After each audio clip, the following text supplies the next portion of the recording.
Israel റൂഹിനെ പിടിക്കുമ്പോ ആയിഷബിയുടെ മടിയിൽ കിടന്നിട്ട് റസൂലുള്ളാഹി തങ്ങളുടെ ചുണ്ടുകൾ ഇങ്ങനെ ഇളകുന്നുണ്ട്.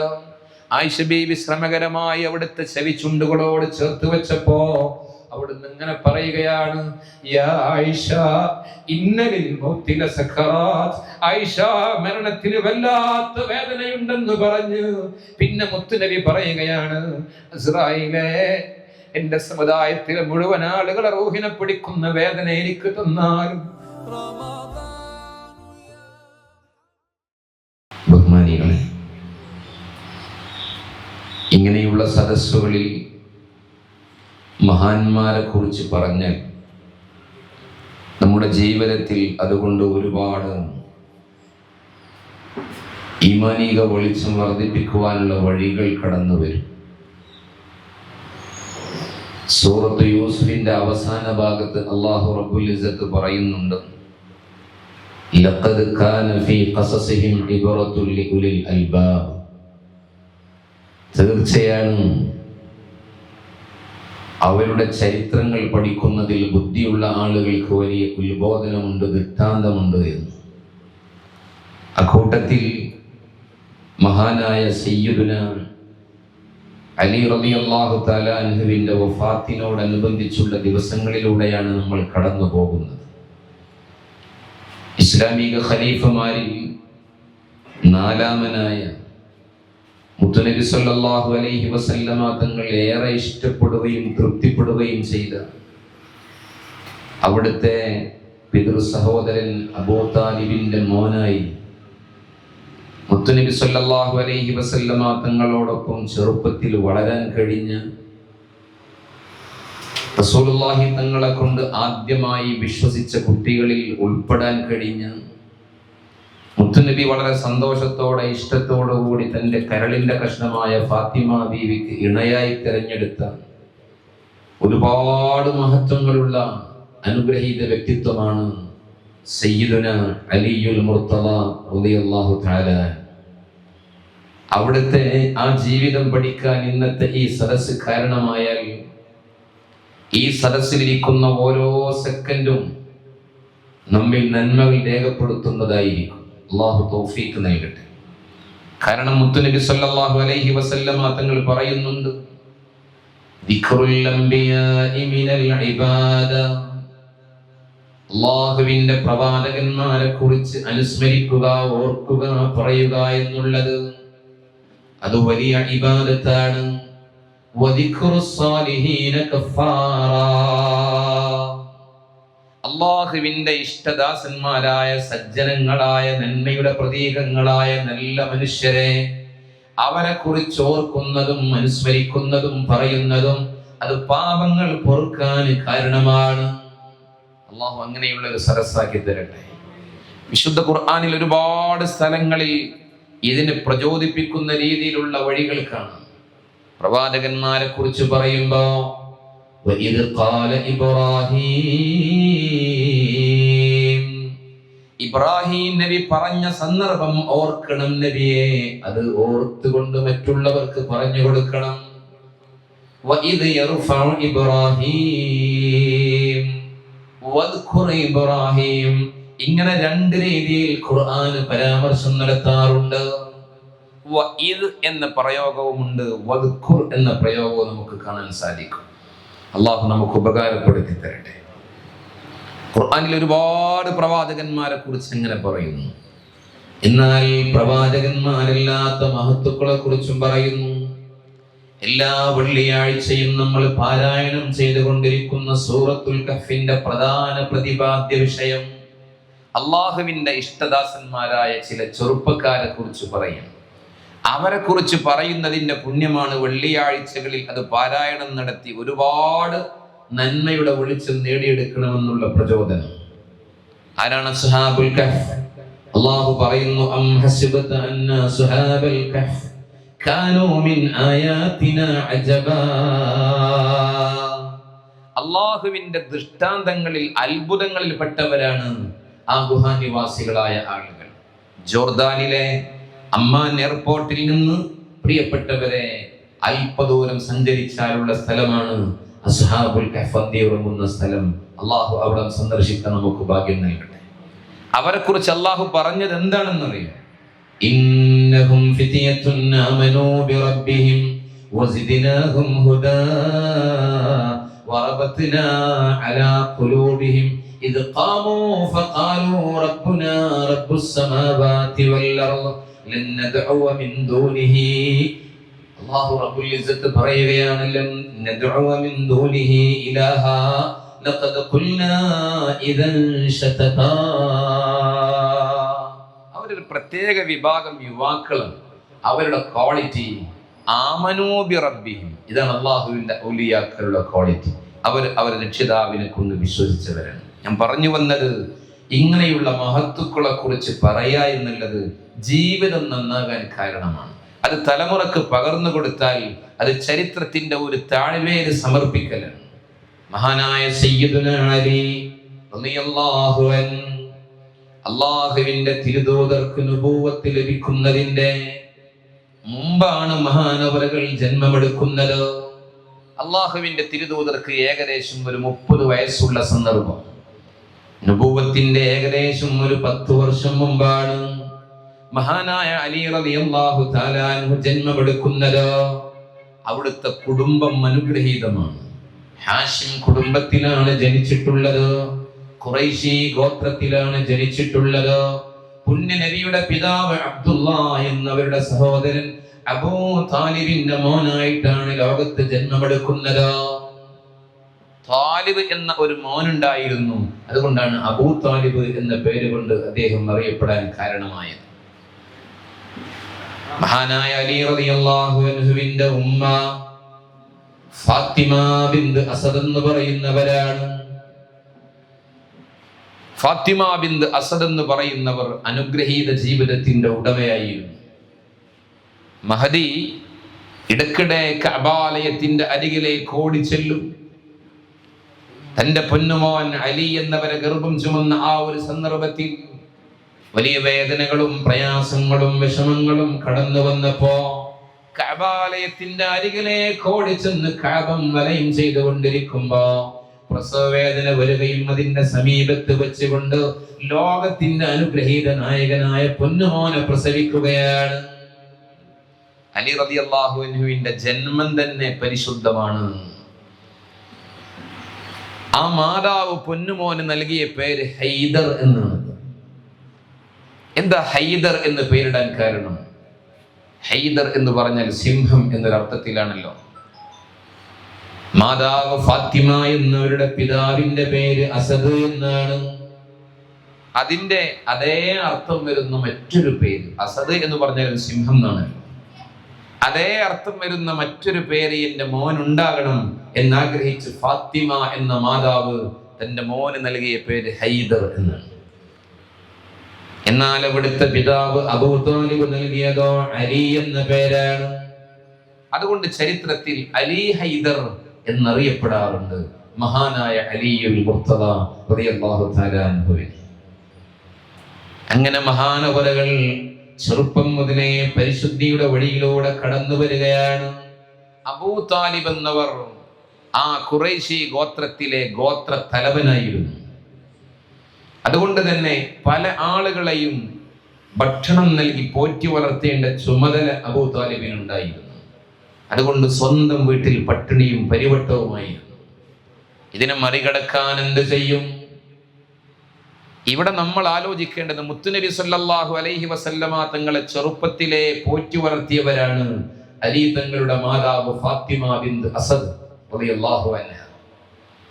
മഹദി അവറുകൾ അബൂ താലിബാണ് മുത്തുനബിയെ പോറ്റി വളർത്തുന്നതിൽ ഒരാളായി കടന്നു വന്നത്.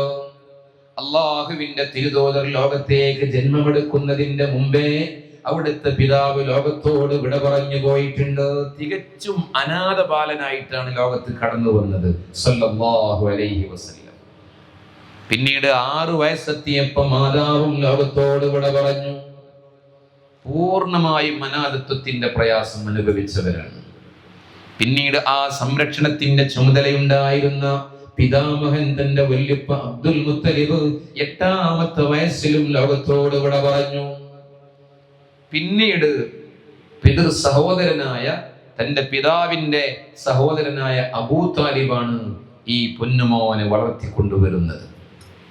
അതുകൊണ്ട് തന്നെ ചെറുപ്പത്തിലെ ഫാത്തിമ ബിന്ത് അസദ് സ്വന്തം മക്കൾക്ക് ഭക്ഷണം കൊടുക്കുന്നതിന് മുമ്പേ പുണ്യനബി സല്ലല്ലാഹു അലൈഹി വസല്ലമ തങ്ങൾക്ക് കൊടുക്കുമായിരുന്നു. അതുകൊണ്ട് ഫാത്തിമ ബിന്ത് അസദ് റളിയല്ലാഹു തആല അൻഹ ഇസ്ലാമിലേക്ക് കടന്നു വന്നിട്ടുണ്ട്. പ്രിയപ്പെട്ടവരെ, മുത്തുനബിയെ പരിപാലിക്കുന്നതിൽ വലിയ ശ്രദ്ധ പുലർത്തിയവരാണ്. അതുകൊണ്ട് ആ ഒരു കടപ്പാട് മുത്തുനബിക്ക് അലി തങ്ങളുടെ മാതാവിനോടുണ്ട്. അങ്ങനെ അബൂ താലിബിന്റെ വീട്ടിൽ വലിയ ദാരിദ്ര്യവും പ്രയാസവും ഒക്കെ ആയപ്പോ അള്ളാഹുവിന്റെ തിരുദൂതർ ഒരു രീതിയിലുള്ള തീരുമാനമെടുത്തു. അബൂ താലിബ് എന്ന് പറയുന്ന പിതൃ സഹോദരന്റെ മക്കളെ അവരെ ഏറ്റെടുക്കാൻ ആരെങ്കിലും മുന്നോട്ട് വരണം. അങ്ങനെ തന്റെ പിതാവിന്റെ മറ്റൊരു സഹോദരനായ അബ്ബാസ് റളിയല്ലാഹു തആല അൻഹു ജഅഫർ ഇബ്നു അബീ താലിബ് റളിയല്ലാഹു അൻഹുവിനെ, അബൂ താലിബിന്റെ മറ്റൊരു മോനായ ജഅഫർ റളിയല്ലാഹു അൻഹുവിനെ ഏറ്റെടുത്തു. അലി റളിയല്ലാഹു അൻഹുവിനെ ചെറുപ്പത്തിലെ പോറ്റി വളർത്താൻ ഏറ്റെടുത്തത് ലോകത്തിന്റെ നായകർ സയ്യിദുനാ മുഹമ്മദുൽ മുസ്തഫ സല്ലല്ലാഹു അലൈഹി വസല്ലമ തങ്ങളാണ്. ഓരോ മക്കളെ ഓരോരുത്തരെ ഏറ്റെടുത്തു. അബ്ബാസ് റളിയല്ലാഹു അൻഹുവിന്റെ ഭാര്യ ഉമ്മുൽ ഫളൽ, ഫളൽ എന്നൊരു മോനുണ്ടായിരുന്നു. അതുകൊണ്ടാണ് ഉമ്മുൽ ഫളൽ എന്ന പേര് കൊണ്ട് അറിയപ്പെട്ടത് എന്ന്. അന്നൊക്കെ അങ്ങനെയാണ്, മക്കളുടെ പേര് കൊണ്ട് അറിയപ്പെടും. റസൂലുള്ളാഹി തങ്ങളുടെ ഓമന പേരാണ് അബുൽ ഖാസിം റളിയല്ലാഹു അൻഹു. റസൂലുള്ളാഹി തങ്ങളുടെ മൂത്ത മോനാണ് ഖാസിം എന്ന് പറയുന്നവർ. ആ ഖാസിം എന്ന് പറയുന്ന മോനിലേക്ക് ചേർത്ത് അബുൽ ഖാസിം എന്ന് മുത്തുനബി അറിയപ്പെട്ടിരുന്നു. അങ്ങനെ ഒരു വിളിപ്പേര് ആർക്കും വിളിക്കരുതേ എന്നുകൂടി റസൂലുള്ളാഹി തങ്ങൾ ഉപദേശിക്കുമായിരുന്നു എന്ന്. അള്ളാഹു ചരിത്രം പഠിക്കാനും ജീവിതം നന്നാക്കാനും അള്ളാഹു നമുക്ക് ഭാഗ്യം നൽകി അനുഗ്രഹിക്കട്ടെ. ഉമ്മുൽ ഫളിൽ നല്ല ഭക്ഷണം ഉണ്ടാക്കി കൊടുക്കും അത്ര മക്കൾക്ക്. റസൂലുള്ളാഹി സ്വല്ലല്ലാഹി അലൈഹി വസല്ലമ തങ്ങളുടെ കൂടെ വളരെ ചെറുപ്പത്തിലേ ഒരുമിച്ചുണ്ടായിരുന്നവരാണ് അലി റളിയല്ലാഹു അൻഹു. അതുകൊണ്ട് മുത്തുനബിയാണ് റോൾ മോഡൽ. അങ്ങനെ പിന്നെ ഏതാനും വർഷങ്ങൾ കഴിഞ്ഞു ഖദീജ ബീവി റളിയല്ലാഹു തആല അൻഹയാണ് ഒരു ഉമ്മയെ പോലെ അലി റളിയല്ലാഹു അൻഹുവിനെ പോറ്റി വളർത്തുന്നത്. ഇതൊക്കെ അള്ളാഹുവിന്റെ വലിയ ഒരു നിയോഗമാണ്. ഏതാനും വർഷങ്ങൾ കഴിഞ്ഞു അള്ളാഹുവിന്റെ തിരുദൂതർക്ക് 40 വയസ്സായപ്പോ അള്ളാഹുവിന്റെ തിരുദൂതർക്ക് നുബൂവത്ത് നൽകി അള്ളാഹു ആദരിക്കുകയാണ്. റസൂലുള്ളാഹി സ്വല്ലല്ലാഹു അലൈഹി വസല്ലമ തങ്ങൾ പ്രവാചകത്വത്തിന്റെ പദവിയിലേക്ക് ഉയർന്നു കടന്നു വന്നപ്പോ കുട്ടികളുടെ കൂട്ടത്തിൽ ആദ്യമായി സംശയമില്ലാതെ വിശ്വസിച്ചത് അലി റളിയല്ലാഹു തആല അൻഹു ആണ്. അതല്ല, പുരുഷന്മാരുടെ കൂട്ടത്തിൽ കൂടി അലി തങ്ങളാണ്. പുരുഷന്മാരുടെ കൂട്ടത്തിൽ അബൂബക്കർ സിദ്ദീഖ് റളിയല്ലാഹു അൻഹു ആണ് എന്ന് ചരിത്രത്തിൽ നമ്മൾ പഠിക്കാറുണ്ട്. അലി തങ്ങൾ കുട്ടിയായത് കൊണ്ടാണ് ആ രീതിയിൽ ചരിത്രത്തിൽ പരിചയപ്പെടുത്തിയത് എന്ന് പരാമർശമുണ്ട്. അത് വലിയൊരു സൗഭാഗ്യമല്ല. പരിശുദ്ധ ദീനിലേക്ക് ആദ്യമായി കടന്നു വരാൻ അള്ളാഹു തെരഞ്ഞെടുത്ത അനുഗ്രഹീതരുടെ പേരാണ് അലി ഇബ്നു അബീ താലിബ് റളിയല്ലാഹു അൻഹു. അലി റളിയല്ലാഹു അൻഹുവിൽ നിന്ന് ഏറെ പഠിക്കാനുണ്ട്. അങ്ങനെ റസൂലുള്ളാഹി തങ്ങളോടൊപ്പം ഇങ്ങനെ വളർന്നു വരികയാണ്. മുത്തുനബിയിൽ നിന്ന് ഒരുപാട് പഠിച്ച് വിജ്ഞാനത്തിന്റെ വലിയ സാഗരമായി മാറുകയാണ്. അലി റളിയല്ലാഹു അൻഹുവിന് അങ്ങനെ വയസ്സിങ്ങനെ പിന്നിടുന്നു. പിതാവിന്റെ അരികിൽ ചെന്നു. പിതാവ് ഇസ്ലാമിലേക്ക് കടന്നു വന്നിട്ടില്ല അബൂ താലിബ്. പിതാവ് ഇസ്ലാമിലേക്ക് വരണമെന്ന് വല്ലാതെ മുത്തുനബി ആഗ്രഹിച്ചിട്ടുണ്ട്. പക്ഷെ അബൂ താലിബ് പറഞ്ഞു, ഞാൻ നിന്റെ മതം സത്യമാണെന്നൊക്കെ അറിയാം, പക്ഷെ അതിലേക്ക് വന്നാൽ ആക്ഷേപങ്ങൾ ഒരുപാടുണ്ടാകും. അബ്ദുൽ മുത്തലിബിന്റെ ആ ഗോത്ര തലവനായ ഞാനും അങ്ങനെയായി എന്ന് പറഞ്ഞ് ആ ആക്ഷേപം കേൾക്കണ്ടേ എന്നുള്ളത് കൊണ്ടാണ് എന്ന് അബൂ താലിബ് പറയുകയുണ്ടായി എന്നാണ്. എന്നാൽ പിതാവ് ചോദിച്ചു മോനോട്, നീ മുഹമ്മദിന്റെ വഴിയിലാണ്? സത്യമാണ് പിതാവേ, ഞാനും ആ വഴിയിലാണ്, സധൈര്യം പറഞ്ഞു എന്ന്. ആ ഒരു ധീരത, അലി റളിയല്ലാഹു അൻഹുവിന്റെ ധീരത ചരിത്രത്തിൽ ഏറെ ചർച്ച ചെയ്യപ്പെടുന്നുണ്ട്. അങ്ങനെ അലി റളിയല്ലാഹു അൻഹു മുത്തുനബിയിൽ നിന്ന് ഒരുപാട് പഠിച്ചു, മഹാപണ്ഡിതനാവുകയാണ്. അലി റളിയല്ലാഹു അൻഹുവിനെ കുറിച്ച് മുത്തുനബി സാക്ഷ്യപ്പെടുത്തുന്ന ഒരു വചനമുണ്ട്. അനമദീനത്തുൻ ഫിൽ ഇൽം, ഞാൻ വിജ്ഞാനത്തിന്റെ ഒരു പട്ടണമാണ്. വഅലിയും ബഅുഹാ, ആ പട്ടണത്തിലേക്ക് കടന്നു വരാനുള്ള കവാടമാണ് അലി. മറ്റൊരു രീതിയിൽ പറഞ്ഞു, അനദാറുൽ ഹിക്മ, ഞാൻ വിജ്ഞാനത്തിന്റെ ഒരു ഭവനമാണ്. വഅലിയും ബാബുഹാ, ആ വിജ്ഞാനത്തിന്റെ മഹാഗോപുരത്തിലേക്ക് കടന്നു വരാനുള്ള കവാടമാണ് അലി. അത്രയും വലിയ വിജ്ഞാനത്തിന്റെ ഉടമയായിരുന്നു അലി റളിയല്ലാഹു അൻഹു. റസൂലുള്ളാഹി തങ്ങളുടെ കാത്തിബുൽ വഹിയാണ്, മുത്തുനബിയുടെ എഴുത്തുകാരനായിരുന്നു. വഹി എഴുതാൻ ചുമതലപ്പെടുത്തിയ സഹാബികളിൽ പ്രമുഖനായിരുന്നു അലി റളിയല്ലാഹു തആല അൻഹു. അലി റളിയല്ലാഹു അൻഹു പറയുന്നുണ്ട്, വല്ലാഹ്, അല്ലാഹുവിനെ തന്നെയാണ് സത്യം, മാ നസല ആയത്തും മിനൽ ഖുർആൻ, ഖുർആനിൽ ഒരു ആയത്തും ഇറങ്ങിയിട്ടില്ല, ഇല്ലാ വഖദ് അലിംതു, തീർച്ചയായും ആ ആയത്തിനെ കുറിച്ച് ഞാൻ മനസ്സിലാക്കിയിട്ടല്ലാതെ, ഫീമാ നസല, അത് ഏത് വിഷയത്തിലാണ് ഇറങ്ങിയത്, വഅൈന നസല, എവിടെയാണ് ഇറങ്ങിയത്, വഅലാ മൻ നസല, ആരുടെ മേലാണ് ഇറങ്ങിയത്, ഏത് വിഷയത്തിലാണ് അവതരിച്ചത് എന്ന് എനിക്കറിഞ്ഞിട്ടല്ലാതെ വിശുദ്ധ ഖുർആനിൽ ഒരു ആയത്തും അവതരിച്ചിട്ടില്ല എന്ന് മഹാനായ അലിയുൽ മുർത്തള റളിയല്ലാഹു അൻഹു പറയും. അത്രയും ഖുർആനിക പാണ്ഡിത്യത്തിന്റെ വലിയ സാന്നിധ്യമായിരുന്നു അലി റളിയല്ലാഹു അൻഹു. ഖുർആനിക പാണ്ഡിത്യം മാത്രമല്ല, ഫിഖ്ഹിലും വലിയ പാണ്ഡിത്യമായിരുന്നു. അപ്രകാരം തന്നെ ചരിത്രത്തിലും വലിയ പാണ്ഡിത്യമായിരുന്നു. ഒരിക്കൽ ആയിഷ ബീവി റളിയല്ലാഹു തആല അൻഹ, ആയിഷ ബീവി 2000-ലധികം ഹദീസുകൾ ലോകത്തിന് പഠിപ്പിച്ചു കൊടുത്ത വലിയ വിജ്ഞാനമുള്ള പണ്ഡിത വനിതയാണ് ആയിഷ ബീവി റളിയല്ലാഹു അൻഹ. മുത്തുനബി സ്വല്ലല്ലാഹു അലൈഹി വസല്ലം തങ്ങളുടെ ജീവിതം ഒപ്പിയെടുത്തിട്ട് ലോകത്തിന് പഠിപ്പിച്ചു കൊടുത്ത ആയിഷ ബീവി. ആയിഷ ബീവിയുടെ അരികിൽ വന്നിട്ട് സഹാബാക്കൾ ചോദിച്ചു, ഖുഫയെ തടയുന്നതിനെ കുറിച്ച് ചോദിച്ചു. ആയിഷ ബീവി പറഞ്ഞു, ഇത്യാലിയ, നിങ്ങൾ അലി തങ്ങളുടെ അരികിലേക്ക് ചെല്ലണം, വഹുവ അഅലമു മിന്നീ.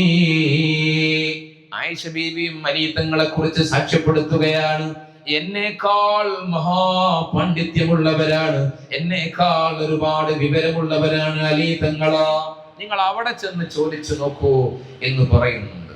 അലി റളിയല്ലാഹു അൻഹുവിന്റെ അരികിലേക്ക് വളരെ പ്രതീക്ഷയോടുകൂടി സഹാബാക്കൾ വരുന്നുണ്ട്. എന്നിട്ട് ഹുഫയെ തടയുന്നതിനെ കുറിച്ച് ചോദിച്ചു. അലി തങ്ങൾ അവരോട് ഇരിക്കാൻ പറഞ്ഞു. അലി റളിയല്ലാഹു അൻഹു അവരോട് ഇങ്ങനെ പറഞ്ഞു, അല്ലാഹുവിന്റെ റസൂല് പറഞ്ഞിട്ടുണ്ട്, പ്രയാസമുണ്ടെങ്കിൽ നമ്മൾ മദീനക്കാർക്ക് ഒരു ദിവസം ഹുഫയെ ഒരു രാത്രിയും പകലും തടവാം. യാത്ര പോകുന്നവരാണെങ്കിൽ അവർക്ക് പ്രയാസമുണ്ടെങ്കിൽ 3 ദിവസവും അങ്ങനെ ചെയ്യാം, അല്ലാഹുവിന്റെ റസൂലിൽ നിന്ന് ഞാൻ പഠിച്ചിട്ടുണ്ട് എന്ന് പറഞ്ഞ് ഏറ്റവും വലിയ ഫിഖ്ഹി മസ്അലയും അവർക്ക് മുന്നിൽ തുറന്നു കൊടുക്കുകയാണ് മഹാനായ അലി റളിയല്ലാഹു അൻഹു. ഒരിക്കൽ അലി റളിയല്ലാഹു അൻഹുവിന്റെ അരികിൽ വന്നുകൊണ്ട് ഒരു ജൂതൻ ഇങ്ങനെ ചോദിക്കുന്നുണ്ട്, മുഹമ്മദ് നബിയെ കുറിച്ച് എനിക്കൊന്ന് പഠിപ്പിച്ചു തരുമോ, അവിടുത്തെ വിശേഷണങ്ങളൊന്ന് പറഞ്ഞു തരുമോ? അപ്പൊ അലി റളിയല്ലാഹു അൻഹു തിരികെ അദ്ദേഹത്തോട് പറയുന്നു, ഈ ദുനിയാവിനെ കുറിച്ച് നിങ്ങൾ എനിക്ക് പറഞ്ഞു തരുമോ? എന്നാ മുത്തുനബിയെ കുറിച്ച് ഞാൻ പറഞ്ഞു തരാം. ഇതും ലോകത്ത് മുത്തുനബിയുടെ മഹത്വത്തെ വിളംബരം ചെയ്യുന്ന വലിയ വിജ്ഞാന ലോകത്തെ തുറന്നു വെക്കുകയാണ് അലിയുൽ മുർത്തള റളിയല്ലാഹു അൻഹു. അപ്പൊ ആ ജൂതൻ വളരെ പ്രയാസത്തോടു കൂടി പറഞ്ഞു, അത്രേ, ദുനിയാവിനെ കുറിച്ച് ഞാൻ എങ്ങനെ പറയാം? ആ ദുനിയാവിന്റെ ഏത് ഭാഗം എന്നൊന്ന് നിർണയിച്ചു തന്നാൽ ഞാനൊന്ന് ശ്രമിക്കാമെന്ന്. ദുനിയാവ് വളരെ വിശാലമല്ലേ? ഇപ്പൊ ഈ ലോകത്ത് ഏത് ഭൂഖണ്ഡത്തെയാണ് നിങ്ങൾ എന്നോട് പറയാൻ പറയുന്നത്? ഏഷ്യയാണോ, അമേരിക്കയാണോ, യൂറോപ്പാണോ, അതോ ഏത് ഭൂഖണ്ഡമാണ് എന്ന് എനിക്കൊന്ന് പറഞ്ഞു തരും. ഇനി ഭൂഖണ്ഡം നിർണയിച്ചു, ഏഷ്യ ഭൂഖണ്ഡം എന്ന് നിർണയിച്ചു. അപ്പൊ വീണ്ടും ചോദ്യം ഉണ്ടാവും, ഏഷ്യയിലെ ഏത് രാജ്യം? ഇന്ത്യയോ പാകിസ്ഥാനോ അതല്ലെങ്കിൽ ചൈനയോ, അങ്ങനെ ഏത് രാജ്യമാണ്? ഇനി ഇന്ത്യ എന്ന് നിർണയിച്ചു. ഇന്ത്യയിൽ തന്നെ ഏത് സംസ്ഥാനം? കേരളം എന്ന് നിർണയിച്ചു കൊടുത്തു. കേരളത്തിൽ ഏത് ജില്ല? തൃശ്ശൂർ എന്ന് നിർണയിച്ചു കൊടുത്തു. തൃശ്ശൂരിൽ ഏത് നിയോജക മണ്ഡലം? അത് ഗുരുവായൂർ നിയോജക മണ്ഡലമാണെന്ന് നിർണയിച്ചു. ഗുരുവായൂർ നിയോജക മണ്ഡലത്തിൽ ഏത് പഞ്ചായത്ത്? അത് പുന്നയൂർ പഞ്ചായത്താണെന്ന് നിർണയിച്ചു. ആ പഞ്ചായത്തിൽ തന്നെ ഏത് വാർഡാണ്, ഗ്രാമമാണ്? നിങ്ങളുടെ ഈ അണ്ടത്തോട് ഗ്രാമമാണ് എന്ന് നിർണയിച്ചാൽ പിന്നെയും മനുഷ്യന് പ്രയാസമായിരിക്കും. ആ വാർഡിൽ തന്നെ ആരെ കുറിച്ചാ പറഞ്ഞിരുന്നത്? സ്ത്രീകളെ കുറിച്ചോ പുരുഷന്മാരെ കുറിച്ചോ? ഈ പുരുഷന്മാരെന്ന് നിർണയിച്ചു. ആ പുരുഷന്മാരിൽ നിന്ന് തന്നെ പ്രായമുള്ളവരോ യുവാക്കളോ കുട്ടികളോ, നീ യുവാക്കളെന്ന് നിർണയിച്ചു. യുവാക്കളിൽ തന്നെ തൊഴിലുള്ളവരോ ഇല്ലാത്തവരോ, തൊഴിലുള്ളവരെന്ന് നിർണയിച്ചു. അത് തന്നെ സർക്കാർ തൊഴിലാണോ, സർക്കാർ ഏതര, ഇങ്ങനെ അങ്ങ് ചോദിച്ചാൽ അവസാനിക്കാതെ അങ്ങനെ പോവും. അതുകൊണ്ട് ദുനിയാവിനെ കുറിച്ച് ഞാൻ എങ്ങനെ വിശദീകരിച്ചു തുടങ്ങും? അലി റളിയല്ലാഹു അൻഹു ആ ജൂതനായ മനുഷ്യനോട് പറഞ്ഞു അത്രേ, ദുനിയാവിനെ കുറിച്ച് അല്ലാഹ് പറഞ്ഞത് ഖുൽ മതാഉദ് ദുനിയാ ഖലീൽ, ദുനിയാവ് വളരെ ചുരുങ്ങിയതാണ്, വളരെ ചെറുതാണ്. വല്ലാഖിറതു ഖൈറുൽ ലിമൻ ഇത്തഖാ, ആഖിറമാണ് അതിസൂക്ഷ്മമായ ജീവിതം നയിക്കുന്ന ആളുകൾക്ക് ഖൈറായിട്ടുള്ളത്. അത്രയും ചെറിയ ദുനിയാവിനെ കുറിച്ച് പറയാൻ എന്നോട് പറഞ്ഞപ്പോ നീ ഇങ്ങനെ കിടന്ന് ഇടങ്ങറാവില്ലേ? എന്നാൽ ദുനിയാവിനെ കുറിച്ച് ഖലീൽ എന്ന് പറഞ്ഞ അല്ലാഹ് മുത്തുനബിയെ കുറിച്ച് പറഞ്ഞതോ വമാ അർസൽനാക ഇല്ലാ റഹ്മതൻ ലിൽ ആലമീൻ, സർവ്വലോകത്തേക്കുമുള്ള കാരുണ്യമാണ്. ലോകമെന്ന് പറഞ്ഞാൽ എന്താണ്? മാ സിവൽ ബാരി, അല്ലാഹ് അല്ലാത്ത എന്തൊക്കെയുണ്ടോ അതൊക്കെ ലോകമാണല്ലോ. ആ ലോകത്തിൽ ഇഹലോകം പെടാം, പരലോകം പെടാം, ദുനിയാവ് പെടാം, ആഖിറം പെടാം, മനുഷ്യലോകം, ജിന്നുലോകം, സസ്യലോകം, ജന്തുലോകം, സമുദ്രലോകം, അങ്ങനെ പറഞ്ഞാൽ അവസാനിക്കാത്ത ലോകം. ഈ സർവ്വലോകത്തേക്കുമുള്ള കാരുണ്യമാണെന്ന് പറഞ്ഞുവെങ്കിൽ ദുനിയാവ് അതിൽ എത്രയോ ചെറുതല്ല മനുഷ്യ. ആ ദുനിയാവിനെ കുറിച്ച് പോലും പറഞ്ഞു തുടങ്ങാൻ എനിക്ക് കഴിയില്ല എങ്കിൽ മുത്തുനബിയെ കുറിച്ച്, സർവ്വലോകത്തേക്കുമുള്ള മുത്തുനബിയെ കുറിച്ച് ഞാൻ എങ്ങനെ പറഞ്ഞു തുടങ്ങും? എനിക്ക് കഴിയില്ല. മുത്തുനബിയെ കുറിച്ച് പഠിക്കാനുള്ള ലോകം അത് വളരെ വിശാലമാണ്, അറ്റമില്ലാത്ത ലോകമാണെന്ന് ലോകത്തിന് പഠിപ്പിച്ചു കൊടുത്തു മഹാനായ അലി ഇബ്നുൽ മുർത്തദ റളിയല്ലാഹു അൻഹു. ഞാൻ പറഞ്ഞത് അന മദീനത്തുൻ ഫിൽ ഇൽമി വ അലിയും ബാബുഹാ, വലിയ വിജ്ഞാനത്തിന്റെ ഗോപുരമായിരുന്നു. ഒരിക്കൽ അലി റളിയല്ലാഹു അൻഹു തന്റെ ചുറ്റുമുള്ള അനുചരരോട് പറയുന്നുണ്ട്, സലൂനി അനിൽ ഖുർആൻ, നിങ്ങൾ ഖുർആനിനെ കുറിച്ച് എന്നോട് ചോദിച്ചോളൂ, വൽ ഹദീസ്, ഹദീസിനെ കുറിച്ച് ചോദിച്ചോളൂ, അതുപോലെ ഇസ്ലാമിക വിജ്ഞാനങ്ങൾ ഏതൊക്കെയുണ്ടോ അതൊക്കെ നിങ്ങൾ എന്നോട് ചോദിച്ചോളൂ എന്ന്. അത്രയും വലിയ വിജ്ഞാനത്തിന്റെ ഗോപുരമായി. കാരണം എന്തെന്നറിയോ? സഹവാസമാണ്. നല്ല മനുഷ്യരോട് സഹവസിച്ചാൽ ആ നല്ലതൊക്കെ ഉണ്ടാകും. ലോകത്ത് വിജ്ഞാനത്തിന്റെ പട്ടണമായ മുത്തുനബി സല്ലല്ലാഹു അലൈഹി വസല്ലമ തങ്ങളാണ് ചെറുപ്പം മുതലേ സഹവസിക്കാൻ കിട്ടിയ സൗഭാഗ്യത്തിന്റെ ഉടമ. അവിടുത്തെ സ്വഭാവം പഠിച്ചു, അവിടുത്തെ വിജ്ഞാനത്തോടുള്ള ആർത്തി തൻ്റെ ജീവിതത്തിലേക്ക് കൊണ്ടുവന്നു. മുത്തുനബി പ്രത്യേകമായി ദുആ ചെയ്തു കൊടുത്തു. അങ്ങനെ വിജ്ഞാനത്തിൽ അലി റളിയല്ലാഹു അൻഹു പറയുന്നുണ്ട്, ഇന്ന റബ്ബി വഹബലി ഖൽബൻ ഉഖൂല വലിസാനൻ സാദിഖൻ നാതിഖ. ഇന്ന റബ്ബി, തീർച്ചയായും എൻ്റെ രക്ഷിതാവ്, വഹബലി, എനിക്ക് ഔദാര്യമായി സമ്മാനമായി നൽകിയിട്ടുണ്ട്, ഖൽബൻ ഉഖൂല, നല്ല ബുദ്ധിയുള്ള ഖൽബാണ് എനിക്ക് തന്നിട്ടുള്ളത്, വലിസാനൻ സാദിഖൻ നാതിഖ, സത്യം മാത്രം പറയുന്ന സാഹിത്യ സമ്പുഷ്ടമായ സംസാരം മറ്റുള്ളവരിലേക്ക് ഏറെ ആകർഷണീയമായി വരുന്ന നാവാണ് എനിക്ക് അല്ലാഹു സമ്മാനമായി ഔദാര്യമായി നൽകിയിട്ടുള്ളത് എന്ന് അലി റളിയല്ലാഹു അൻഹു അഭിമാനത്തോടെ അല്ലാഹു തന്ന അനുഗ്രഹങ്ങളെ എടുത്തു പറയുമായിരുന്നു അത്രേ.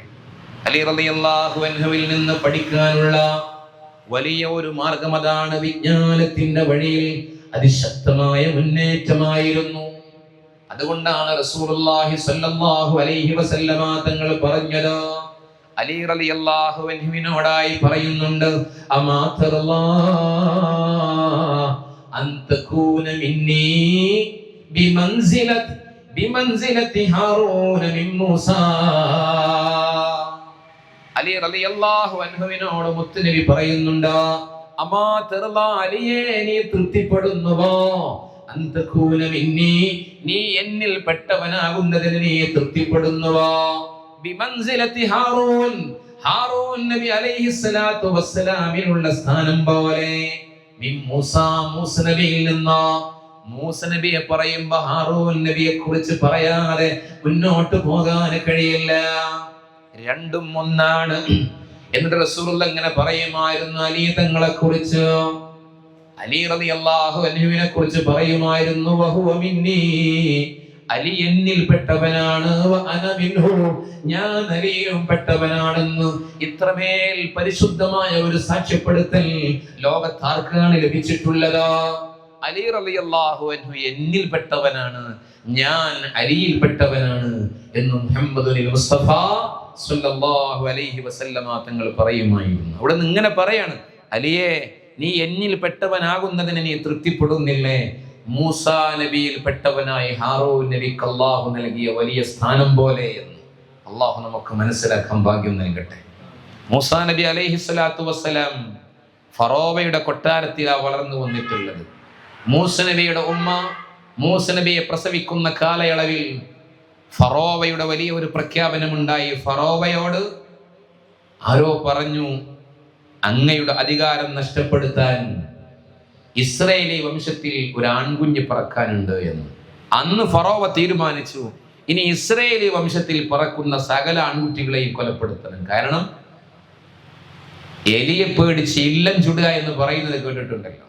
ജ്യോത്സ്യന്മാർ പറഞ്ഞു കൊടുത്ത് ഏതോ ഒരു കുട്ടി, അതുകൊണ്ട് സർവ്വ കുട്ടികളെയും കൊലപ്പെടുത്തണം. ക്രൂരനായ ഭരണാധിപനായിരുന്നു.